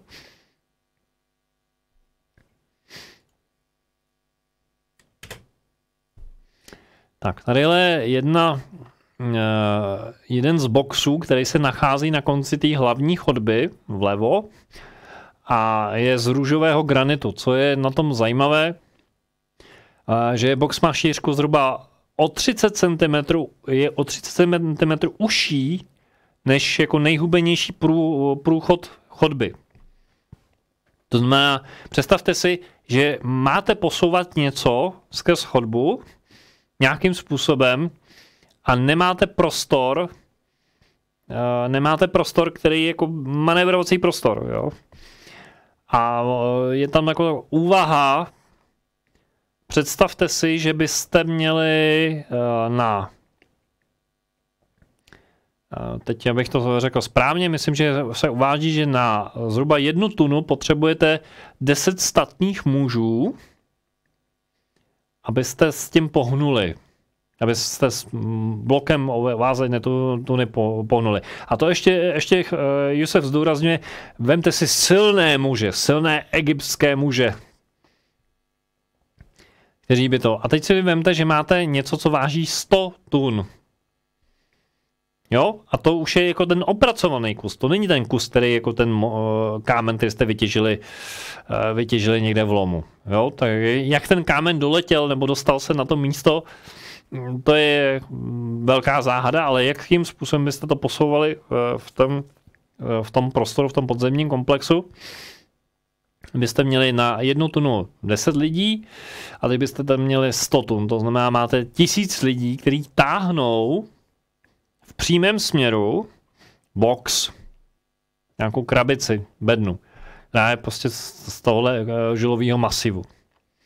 A to jenom se bavíme o tom, že to tahnou v přímém směru, a to si ještě uvědomte, že se pohybujete v prostoru, kde jako když se 1000 lidí nadechne, tak jako najednou bych řekl, jako, že tam padnou, protože není co dejchat. A když se podíváte na tuhle fotografii, tak tadyhle vlevo, tadyhle doleva, je ten žulový box.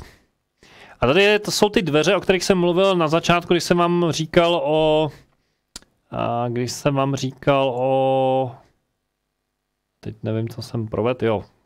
Když jsem vám říkal o tom, že jenom část je zpřístupněna veřejnosti, takže teď udělám takový rychlej skok. Nacházíme se v téhle oblasti, tadyhle ten růžový sarkofág, nebo to růžová vana bez víka, a tadyhle jsou ty dveře, u kterých stojí Jusef. Tak, takže vrátím hop a skok zpět na slide 46. A tohle je část, do které veřejnost normálně nemůže, ale protože Jusef má dobré přátelé, tak se dostanete i dál. No a co se nachází dál? No, nachází se tady další pokračování té chodby. A po levé a pravé straně jsou dál výklenky a v některých výklencích se nachází trosky něčeho, co možná v minulosti skutečně byly zase tyhle vany, ale teď tam už nejsou. A jediná vana, která se dochovala, která je v podstatě největší v tom podzemním komplexu, který je jakýmkoliv způsobem dostupný, ať už pro veřejnost, nebo když máte ty správné klíče, tak je tahle ta je na konci, když ještě bych to vrátil zpátky, tak se nachází na konci vlevo. Tadyhle úplně vlevo. Jo, a znova tady zdůrazně uvažujeme o tom, že ten komplex má několik podzemních pater a je otázkou, proč se neprovádí vykopávky. Takže tady máte ten největší box, který má tady vidět víko, masivní víko. A co je na tom ještě zajímavé, co jsem zjistil, že ten kámen, z kterého je to je vyrobeno, tak pochází z Asuanu. Od Asuánské přehrady. A vzdušnou čarou, nebo ne vzdušnou čarou, pardon, po silnici je to zhruba 860 km. Takže kdyby to chtěli vést po silnici nebo po nějakých cestách, tak prostě je to zhruba nějakých 860 km. Nevím, kolik je to po Nilu, ale řekněme, že se pohybujeme v podobných relacích. Je to prostě obrovská vzdálenost a představa, že to taháte hrubou silou ve smyslu, že by to tahali lidi, mi přijde naprosto absurdní. Nebo že by to tahali zvířata, jako jakýmkoliv způsobem. Tak mi to přijde do jistý míry jako nepředstavitelný. Takže je otázkou, jak to dělali, co k tomu použili, a Co to bylo za technologii? No, já chci poděkovat, protože dnešní vysílání je opravdu velmi živé. Jednak tady běží živá diskuze. Doufám, že píšete své otázky do chatu, nebo respektive do slidů. A ano, vidím tady, že je tady veselo.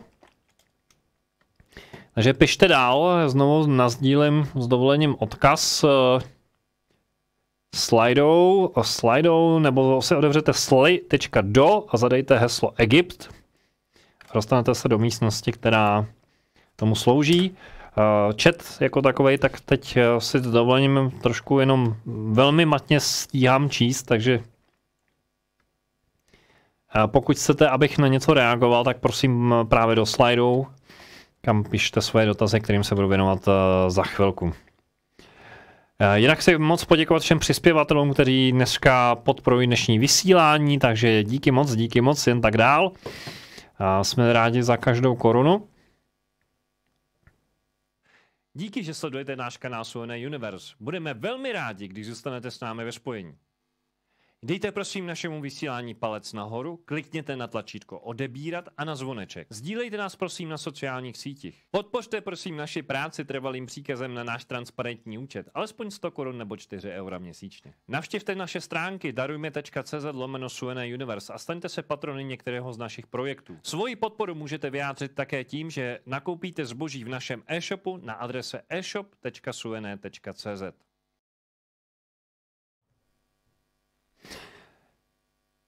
Je taková představa. Představte si, že jste v podzemí, že máte k dispozici pouze nějakou louč nebo olejovou lampu. Jste tam čtyři dělníci a máte razit tunel. Svítíte si slabým světlem.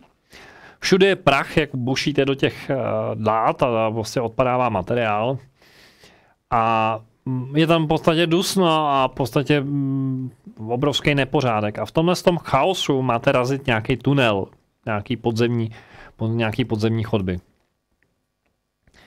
Co samozřejmě se nabízí, pokud by používali olejové lampy, to znamená, čím si tady svítili, tak proč nenacházíme stopy kouře? Jo, pokud používali louče, tak proč nenacházíme stopy očazeného stropu nebo něco takového? Nic takového se nenašlo. Jo, někteří archeologové říkají, no používali olejové lampy, které nedělají, zanechávají stopy. Ale stejně nejsou tady prostě známky po tom, že by jako používali oheň. Aspoň ne ti, co to vyrobili. Jo, že jsou tady nějaký náznaky o tom, že když tam přišli až, já nevím, křesťani a Římani a tak, nebo Řekové, tak jakože si svítili nějakýma olejovými lampičkama, tak možná, ale není tady jako globálně, že by se tam běžně svítilo nějakým ohněm. Takže čím si svítili? Já dovolím si využít jistého postřehu Ericha von Dänikena, a sice denderské žárovky. Takže jsem měl možnost osobně vidět, to znamená, skutečně to tam je. A skutečně to vypadá tak, jako na té fotografii. A je velmi zajímavé, že se to podařilo i zrekonstruovat a že to dokonce opravdu svítí.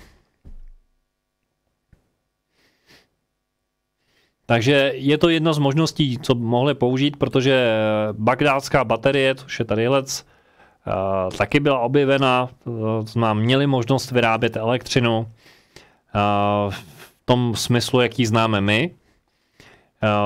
Mohli používat něco na principu žárovky. A když si vezmete, že jsme se tady celou dobu bavili nebo na počátku jsme se bavili o pyramidě, která generuje energii, bavili jsme se o velké pyramidě, která zjevně sloužila jako generátor energie na principu, myslím, že on říká, že rozkladu vody. Znamená, vyrábělo to vodík, který se pak spaloval a tak dále. To celá teorie, kterou má velmi podrobně rozpracovanou Chris Dunn. A doporučuji tu knížku, kterou jsem zmiňoval na začátku, ještě se k ní vrátím.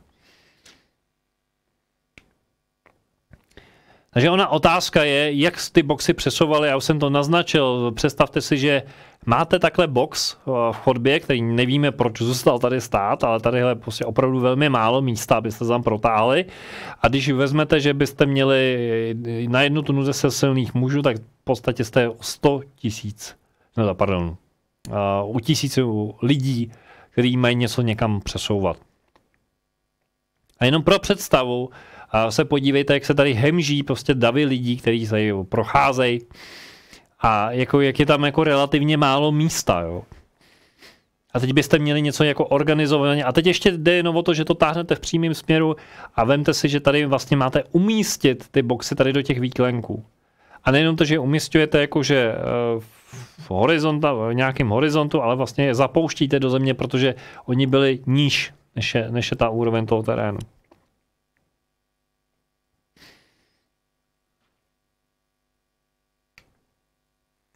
Takže otázka je, k čemu to sloužilo? A jak už jsem tu několikrát zmiňoval, použít a znovu použít a znovu použít a znovu použít. Tady je to krásně vidět, že tady jsou nějaký nápisy teď abych neblafoval a úplně, jakože to by měly být snad egyptský symboly, asi jo, ale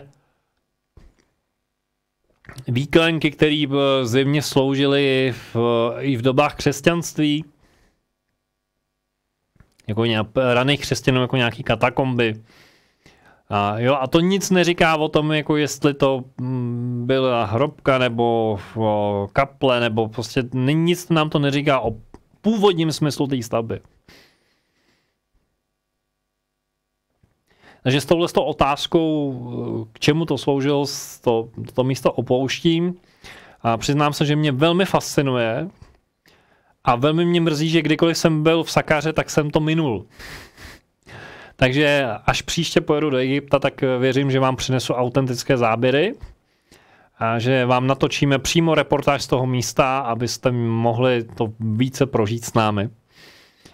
A aby to bylo o to víc zajímavější. Přines třeba i nějaký další zajímavý detaily, který se mi nepodařilo zatím objevit.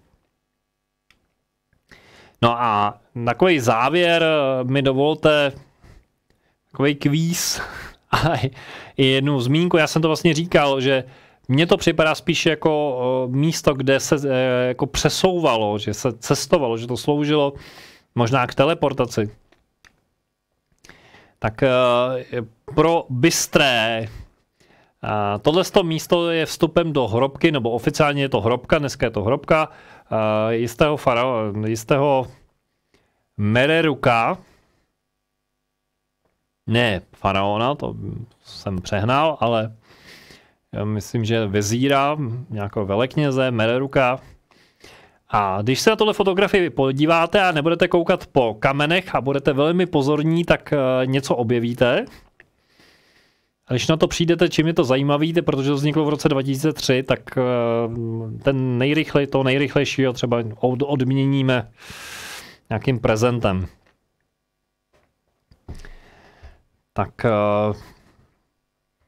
Takže můžete napsat, spíš to napište do slajdů, jako otázku. A hlavně se podepište, abych pak věděl, komu vděčím za to, že mě objevil, taková malá nápověda. Ale pojďme se podívat dovnitř. Abych vám ukázal, že ta myšlenka toho cestování není úplně jako takový jako science fiction, moje osobní science fiction, tak vám chci ukázat ten obrázek. Když vstoupíte do toho prostoru této hrobky, tak je tam spoustu místností a ty místnosti jsou různě pomalované, popsané, jsou tam krásné výjevy, je fascinující, že to je do dneška zachováno v barvách. O tom žádná. Co si kladu za otázku, stejně jako si to klade Josef Avian, který říká, oni to použili a znovu použili. A na spoustu věcí jako napsali, že to napsal, že Ramses II. Nebo popsali to nápisem, ale nic to neříká o tom, že ten nápis vznikl ve stejné době jako ta samotná stavba. Tak Zdeněk Gluza to vyhrál, pokud jsem se nepřelít. Suene s Baťohem. v roce 2003. Tak si můžeš pak se mi ozvi se mi na mailu a domluvíme se na odměně. Tak.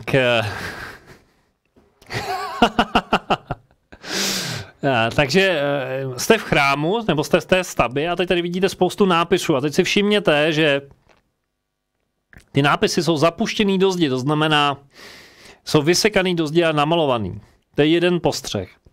Další postřeh je, že vstoupíte do této místnosti, která je jedna z takových prvních a říkám, byl jsem tam 3krát a pokaždé mě to naprosto fascinovalo. Protože tadyhle máte schody, tadyhle takové jako nižší, taková vanička, není to moc hluboký, je to jenom pár centimetrů, 10-20 čísel, nic moc. A pak tady máte to, čemu oni říkají falešné dveře. Falešné dveře je něco, co najdete po Egyptě všude. Ať vlezete do jakýhokoliv chrámu, vždycky tam najdete, do jakýhokoliv hrobky, najdete tam falešné dveře.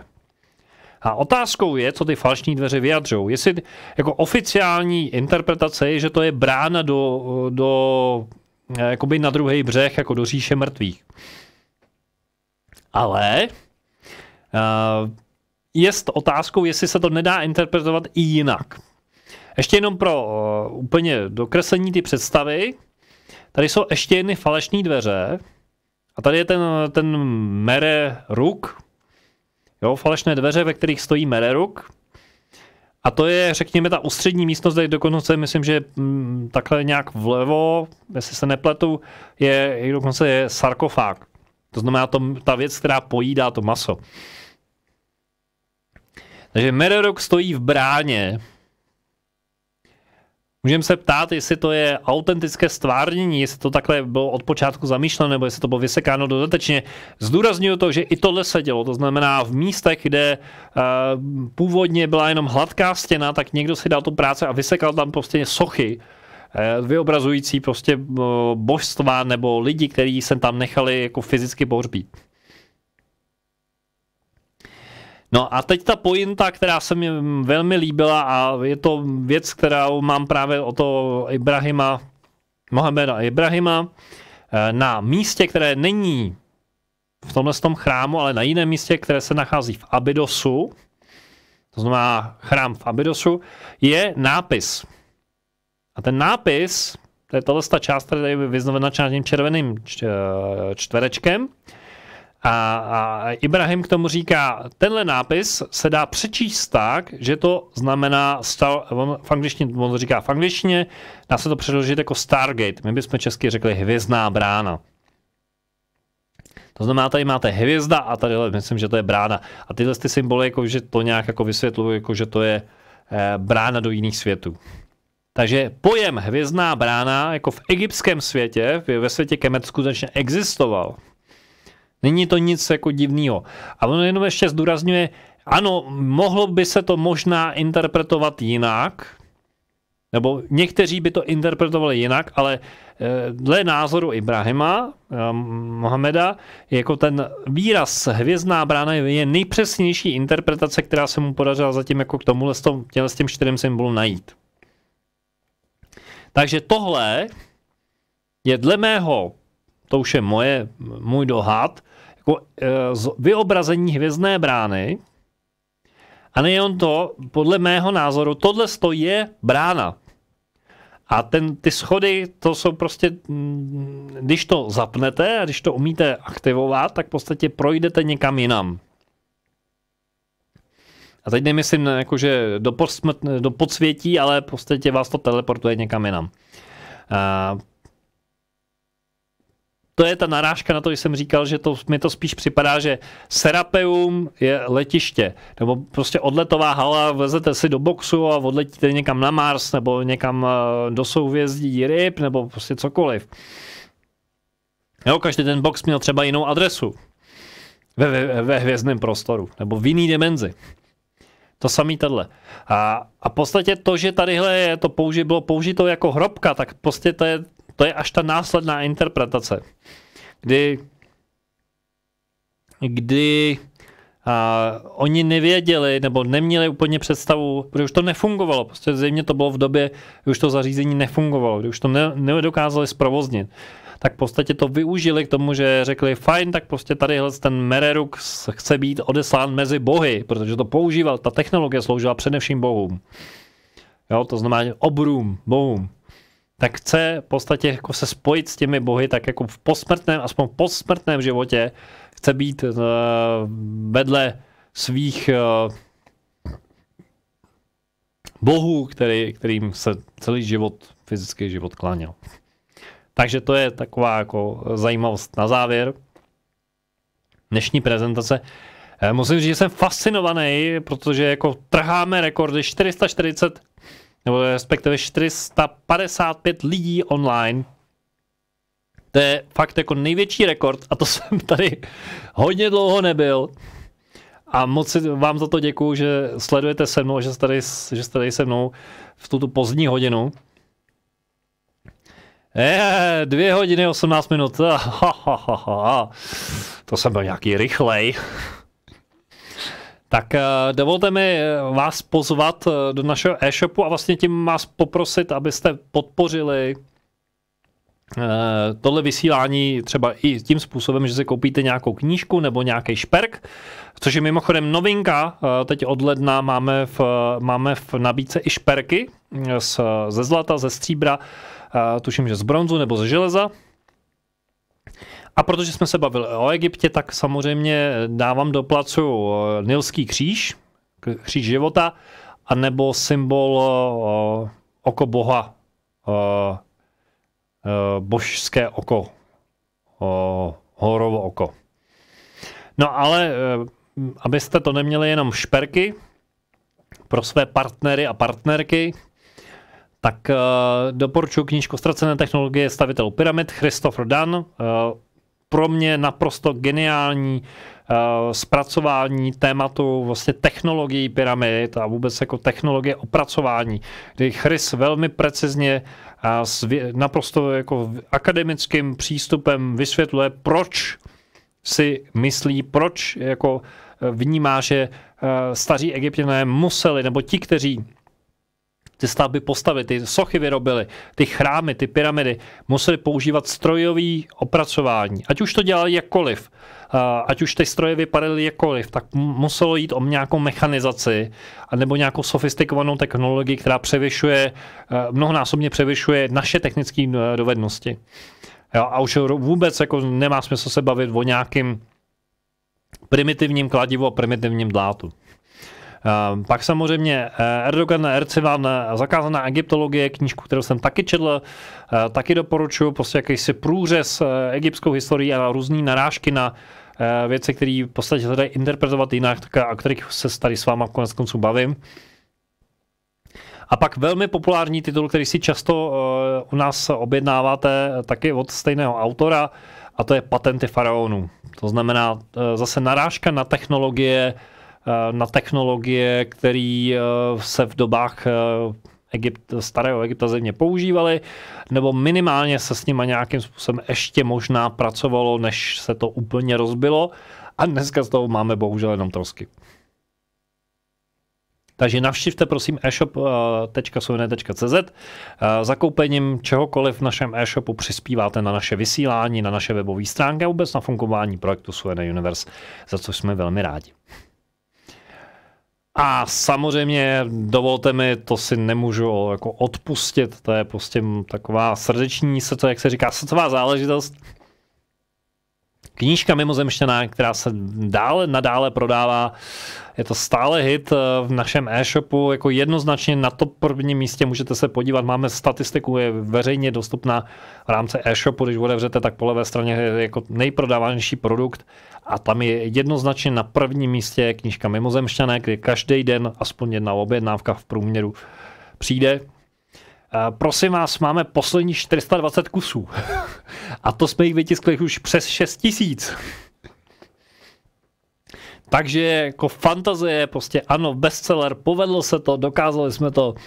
Pojďte do toho, pokud už ji doma máte, tak víte o někom, koho by ta knížka mohla udělat radost, tak pojďte do toho. protože prostě si myslím, že to se opravdu povedlo majstrštěk. Já jsem za to velmi hrdý a jsem velmi rád, že se lidé, kteří už jste se ji přečetli a píšete mi, nebo spolu mluvíme osobně, tak říkáte, že je to skvěle napsaný, skvěle zpracovaný. Za což vám velmi děkuji a je to skvělý, že vás to baví. Takže určitě prosím zase e-shopsovnet.cz, knížka Mimozemšťané od Stevena Greera v překladu našeho týmu, to znamená mě a Ivči a ještě Honzi, který vlastně pomáhal. No a to je v podstatě z prezentace dneska všechno. Já se teď vrátím zpět na slide, třeba tenhle, ale pojďme se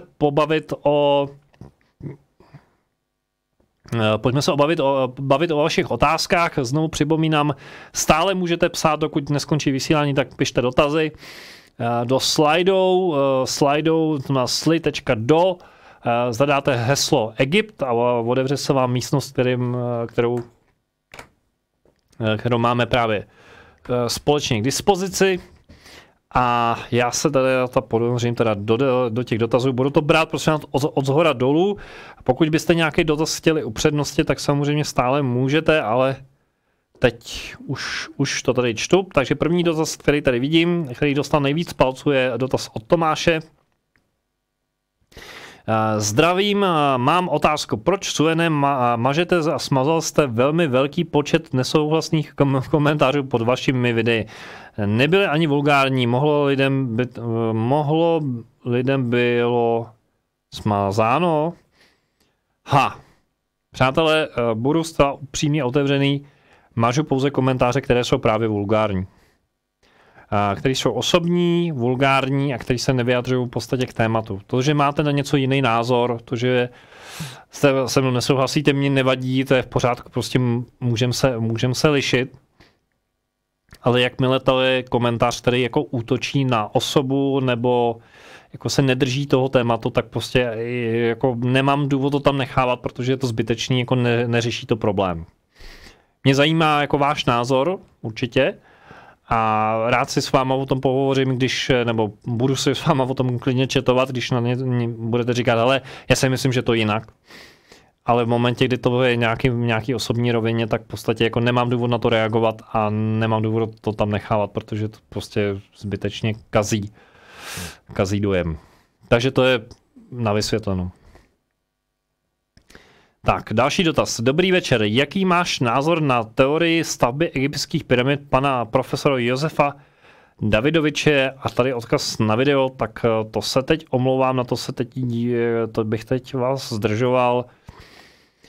Jako já jsem tady prezentoval, já takový jako aspoň abych tady to pisatele úplně neodbil, což není mým úmyslem.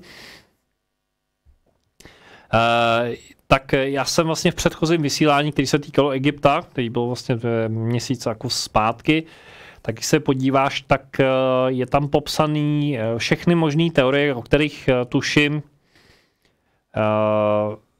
jak byly postaveny egyptské pyramidy. To znamená, teď budu trošku pátrat v hlavě, protože si to možná si vybavím a možná některý zapomenu, nebo si nespomenu, je, že pomocí ramp, pomocí nějakých vahadel, to znamená rovnováha na páce, pomocí kolíbky, to znamená umístíte to takový kolíbací sáně, teď to ty sáně podkládáte a zvedáte ten kámen do výšky, pomocí tažení kamene na nějakých rollerech, to znamená na válcích, většinou jako kmeny, který poslouží jako místo kol. Nebo že vezmete kvádr a obložíte ho takovýma půlkulatýma saněma a vlastně vytvoříte válec. A nebo naprosto pro mě bizarní řešení je, že vytvoříte soustavu z dymadel, vodní kanál, a převážíte ten kámel pomocí vodních kanálů a z dymadel. To jsou jako obrovské soustavy vodní z dymadel.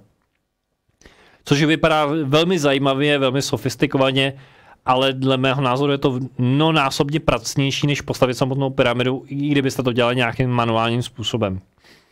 A v tom videu, který odkazuju zpátky, tak je i ukázka toho, když jsme se my lidé 20. století pokusili zrekonstruovat prostě technologické postupy tak, jak my si myslíme, že oni to dělali. A jak tam na tom vám tam vysvětluju a odkazuju na video, kde je to ukázáno, tak to bylo totální fiasko. Prostě není to, ty všechny postupy, které jsem tady vyjmenoval, který jsem tady zmiňoval, tak jsou natolik absurdní a nepoužitelný, že v podstatě takhle to nebylo. Jo, prostě oni se snažili dokázat, že mají pravdu a v podstatě dokázali, že lžou, že si sami lžou jak se říká, do ksichtu. A ještě si to natočili, ještě o tom je do dneška zachovaný dokument, o kterém se radši moc nemluví. Takže to je tohle. Pak je tady Anika, píše, čovi na názor egyptských alchymistů pod Sakkarou je postavená zrkadlová pyramida pod zemou. To jsem neslyšel u Sakkary, ale spíš jsem to slyšel o pyramidách v Gíze. Že jako si představte pyramidu a že vlastně zrcadlově a v podzemí je umístěná pyramida, jakože proti tomu a v podstatě byste z toho měli jakoby diamant. Nemám proto nějaký jako vysvětlení nebo nějaký bližší informace, to v rovině úvah a nikdo zatím jako neřekl, že to tak je a nebyly naznačeny žádný fyzický důkazy. Takže bohužel k tomu nemůžu nic říct, jako úvaha je to zajímavý, ale nemám k tomu nějaký bližší data. Další otázka. Ahoj Sojene, chci se zeptat, je možnost někde vidět v Praze osobně? Myslím káva, čaj a podobně. A ještě otázečka, máš přítelkyni? Tak, na první otázku. Prosím pěkně, setkání osobně v Praze zatím není vypsaný termín, ale určitě něco bude. Na otázku, jestli mám přítelkyni, tak odpověď zcela regulérně momentálně nemám. Ale mám velmi fajn kamarádku. Takže všechno je možný. Tak, pak je tady... takže ještě abych to řekl, setkání v Praze určitě něco naplánujem. Minimálně už teď si můžete napsat do diářů, že datum 14.11. 14.11., protože bude třetí konference Sojena Universe. Zatím připravujeme pro to podkladové materiály, chystáme vstupenky. Možná si říkáte, proč už tak brzo? No prostě proto, abyste měli čas si to naplánovat, abyste si to mohli napsat do svých diářů, ale už teď si můžete poznamenat. 14.11. nikam nechoďte, nejezděte, buďte doma, buďte nachystaný, že se sejdeme v Praze. V divadle, to asi můžu už říct, že divadlo Dobeška, bude to v divadle Dobeška tentokrát. A program a samozřejmě hosté to teprve dáváme dohromady. Tak další dotaz je od Honzíka. Ahoj Sojene, myslíte, že se bude běh na Area 52 opakovat? Tam asi mělo být Area 51 a mělo by to vůbec smysl, když už na poprvé bylo naprosté fiasko, důležité věci si jistě přemístili. Tohle není úplně téma, který jsme dneska diskutovali, ale dovolím se na to reagovat. Myslím si, že ta akce v nějaké podobě se asi opakovat bude. Nejde o to běžet pořádat run na Area 51. Myslím si, že to je zbytečná provokace. Oni chtěli udělat prostě nějak jako upoutat pozornost a tohle samozřejmě podporu a nechce děje dál. Ať je vedena diskuze řekněme v kultivované formě a ať se v tom pokračuje. Další dotaz. Ahoj Sojene, nechtěl bys udělat povídání, teď mi to ujelo, pardon,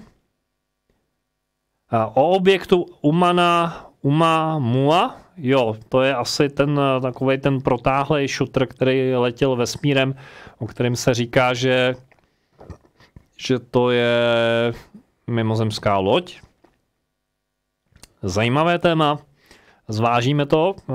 Mám k tomu nějaký drobný poznatky, ale nevím, jestli to zatím by to vystatilo na samostatný téma. Kde jste čerpal ohledně boje s Anunnaki? Teď nevím, jestli boje. Tohleto téma se... Teď mi tady to nějak poskočilo, přiznám se, trochu zmatený. Je se dá čerpat, jo. Prosím pěkně, všechno, co souvisí s Anunnaki, jsem odprezentoval v takový rozsáhlý sérii, která má označení Skutečný příběh o stvoření člověka. Najdete to v archivu vysílání. A tam vás prosím odkazuju, podívejte se, a je tam i vysvětlený, jaký zdroje používám. Jinak, kdybyste chtěli si o tom něco přečíst, tak odkazuju na e-shop.cz, kde jsou knížky od Zachary Sitchina. To je jeden ze zdrojů, mimochodem. A teď, jak se tady někdo asi něco palcoval, tak mi to teď trošku ujel, tak chviličku, moment, já se zorientuju. Mohu někde dohledat vaše CVčko? Nevím, k čemu by vám bylo. To, že jsem vystudovaný elektrotechnik a vystudoval vysokou školu ekonomickou, to asi nehraje roli. A zabývám vám se v podstatě novinařinou. Takže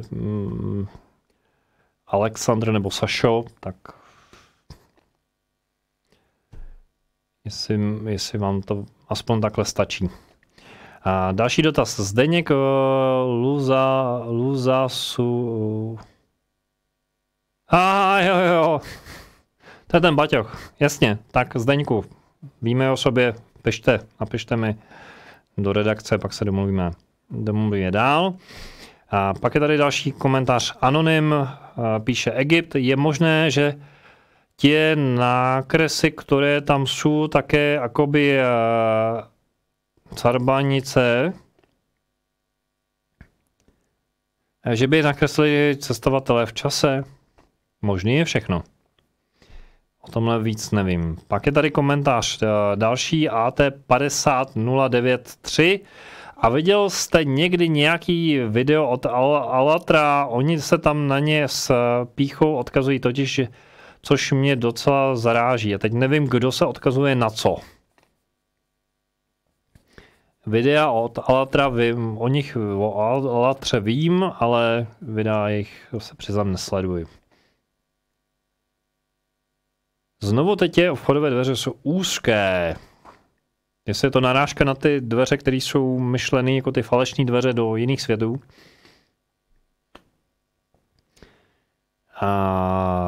Jsou 3 velké egyptské pyramidy Orionova pásu směřovány na současný severní pól nebo na původní severní pól, a to na pyramidu civilizace Hyperbore Meru Viper.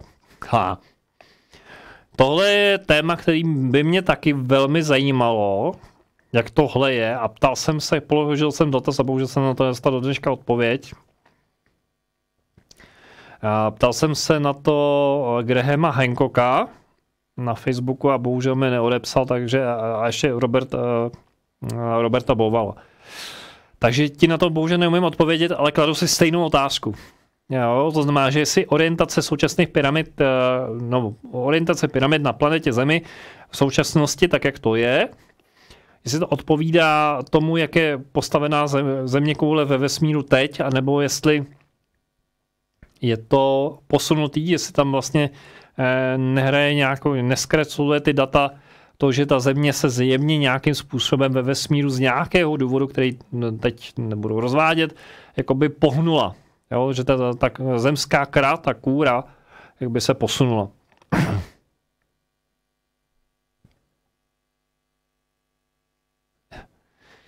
Co navštívit v Egyptě jako první? No, to je, bych řekl, otázka vkusu a otázka toho, co chceš. Jo, když bych, protože už jsem tam několikrát byl jsem tam jako turista, tak jsem si vždycky dal týdenní nebo spíš 10 až 14 denní cestou po Nilu, kde jste navštívili několik chrámů a pak jsem skončil v Kairu nebo obráceně. Z Kaira jsem pak cestoval po Nilu a navštívil jsem jednotlivé chrámy. A viděl jsem, řekněme, to nejvíc, co se nejčastěji jako navštěvují turisti. Ale jsou místa, kam turisti většinou nechodí. Takže jestliže bych měl něco doporučit vám, kteří byste chtěli vycestovat do Egypta, tak samozřejmě navštivte, pokud tam pojedete poprvé, běžte se podívat na Velkou pyramidu, na Gizskou plošinu, běžte se podívat do Sakáry, koneckonců, protože to je taky důvod, proč jsem o tom mluvil.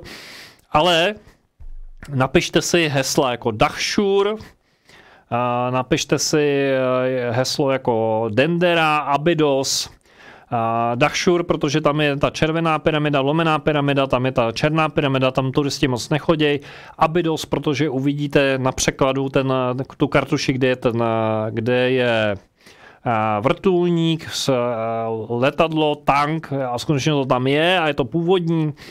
Dendera, proto abyste viděli žárovku.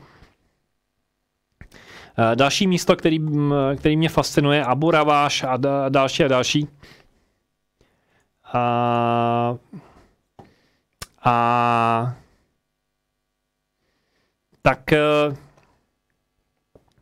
Takže jako v rychlém sledu. Těch míst, který stojí za to navštívit, je tolik, že jako mám za to, že jako měsíc by na to nestačil, abyste to procestovali.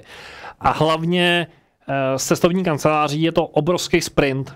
Takže pokud jste takový ty jako nomádi, kteří dokážou přes Airbnb jako si najít místo ubytování a prostě cestovat vlastně takzvaně na vlastní pěst, doporučuji. Je to něco, co bych si chtěl sám zažít a co mám v úmyslu v nejbližší době zrealizovat právě i s kamarádkou, která by jsme to natáčeli, aby jsme to v podstatě vám to zkusili představit trošku z jiného úhlu. Takže to je nějaký záměr v nejbližších měsících, doufám, že možná i tenhle rok se to podaří, a že bychom vycestovali a právě navštívili místa, kam většinou turisti nechodí.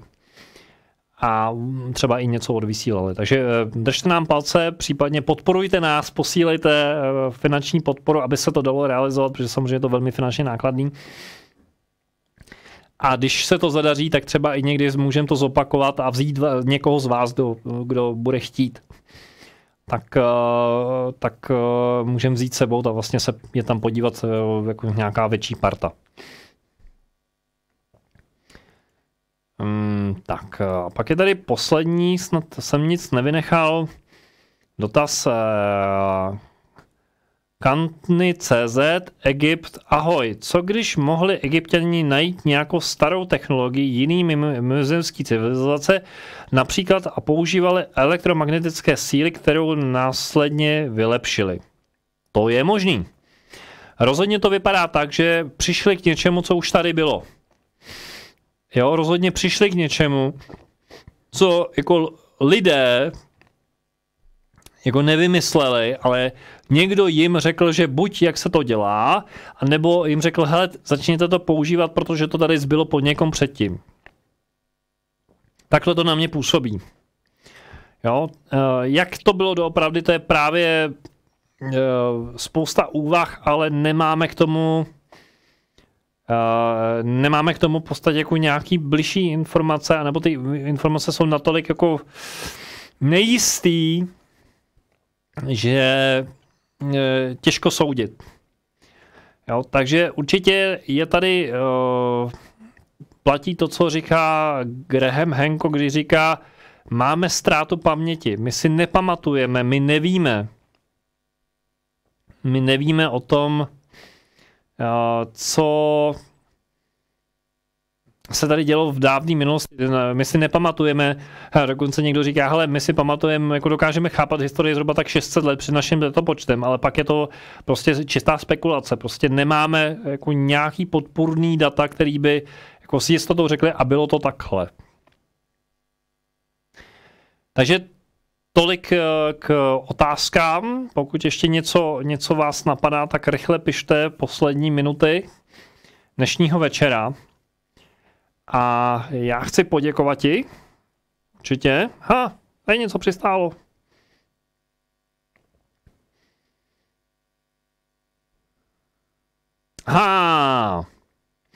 Tadyhle někdo mi dopsal.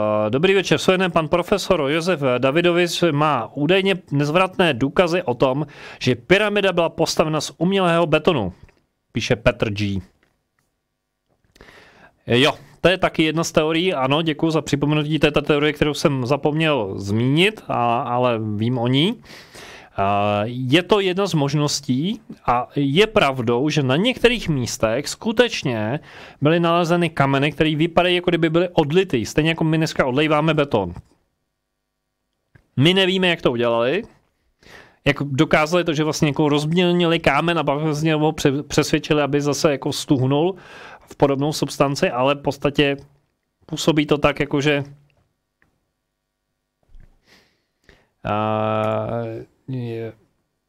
že to jako kdyby to bylo tak. Jako kdyby to prostě bylo vyrobeno uměle. Ale byl bych velmi opatrný to generalizovat, jako že celá pyramida byla odlita z betonu. Jo, teď z betonu v uvozovkách. Jo, protože tam skutečně jsou bloky kamenů, který dokážeme říct, jako odkud, z jakého lomu byly dotaženy. Jo, takže opravdu vážil bych slova a negeneralizoval bych. Jo, tím nesnižuju práci pana profesora. Něco na tom bude pravdy, ale není to jako, že en bloc všechno jsou odlitky. Tak, ještě něco tady přistálo.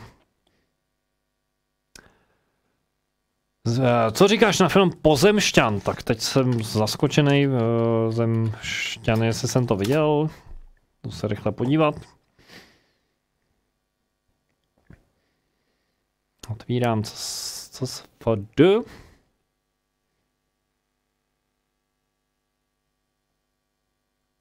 Viděl jsem to, či jsem to neviděl? Už jsem viděl tolik věcí, ale teď mám fakt okno.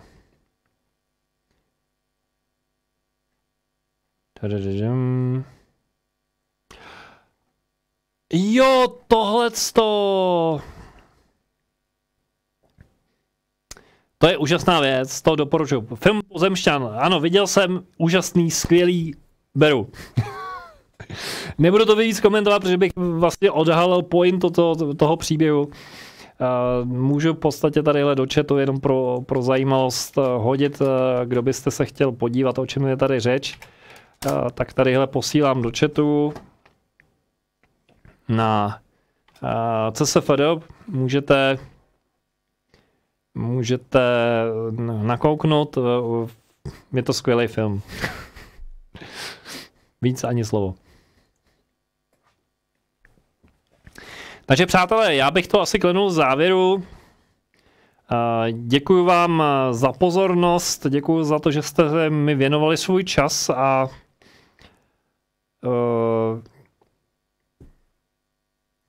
že jste mi věnovali čas, že jste se na mě dívali, že jste mu strávili necelé 3 hodiny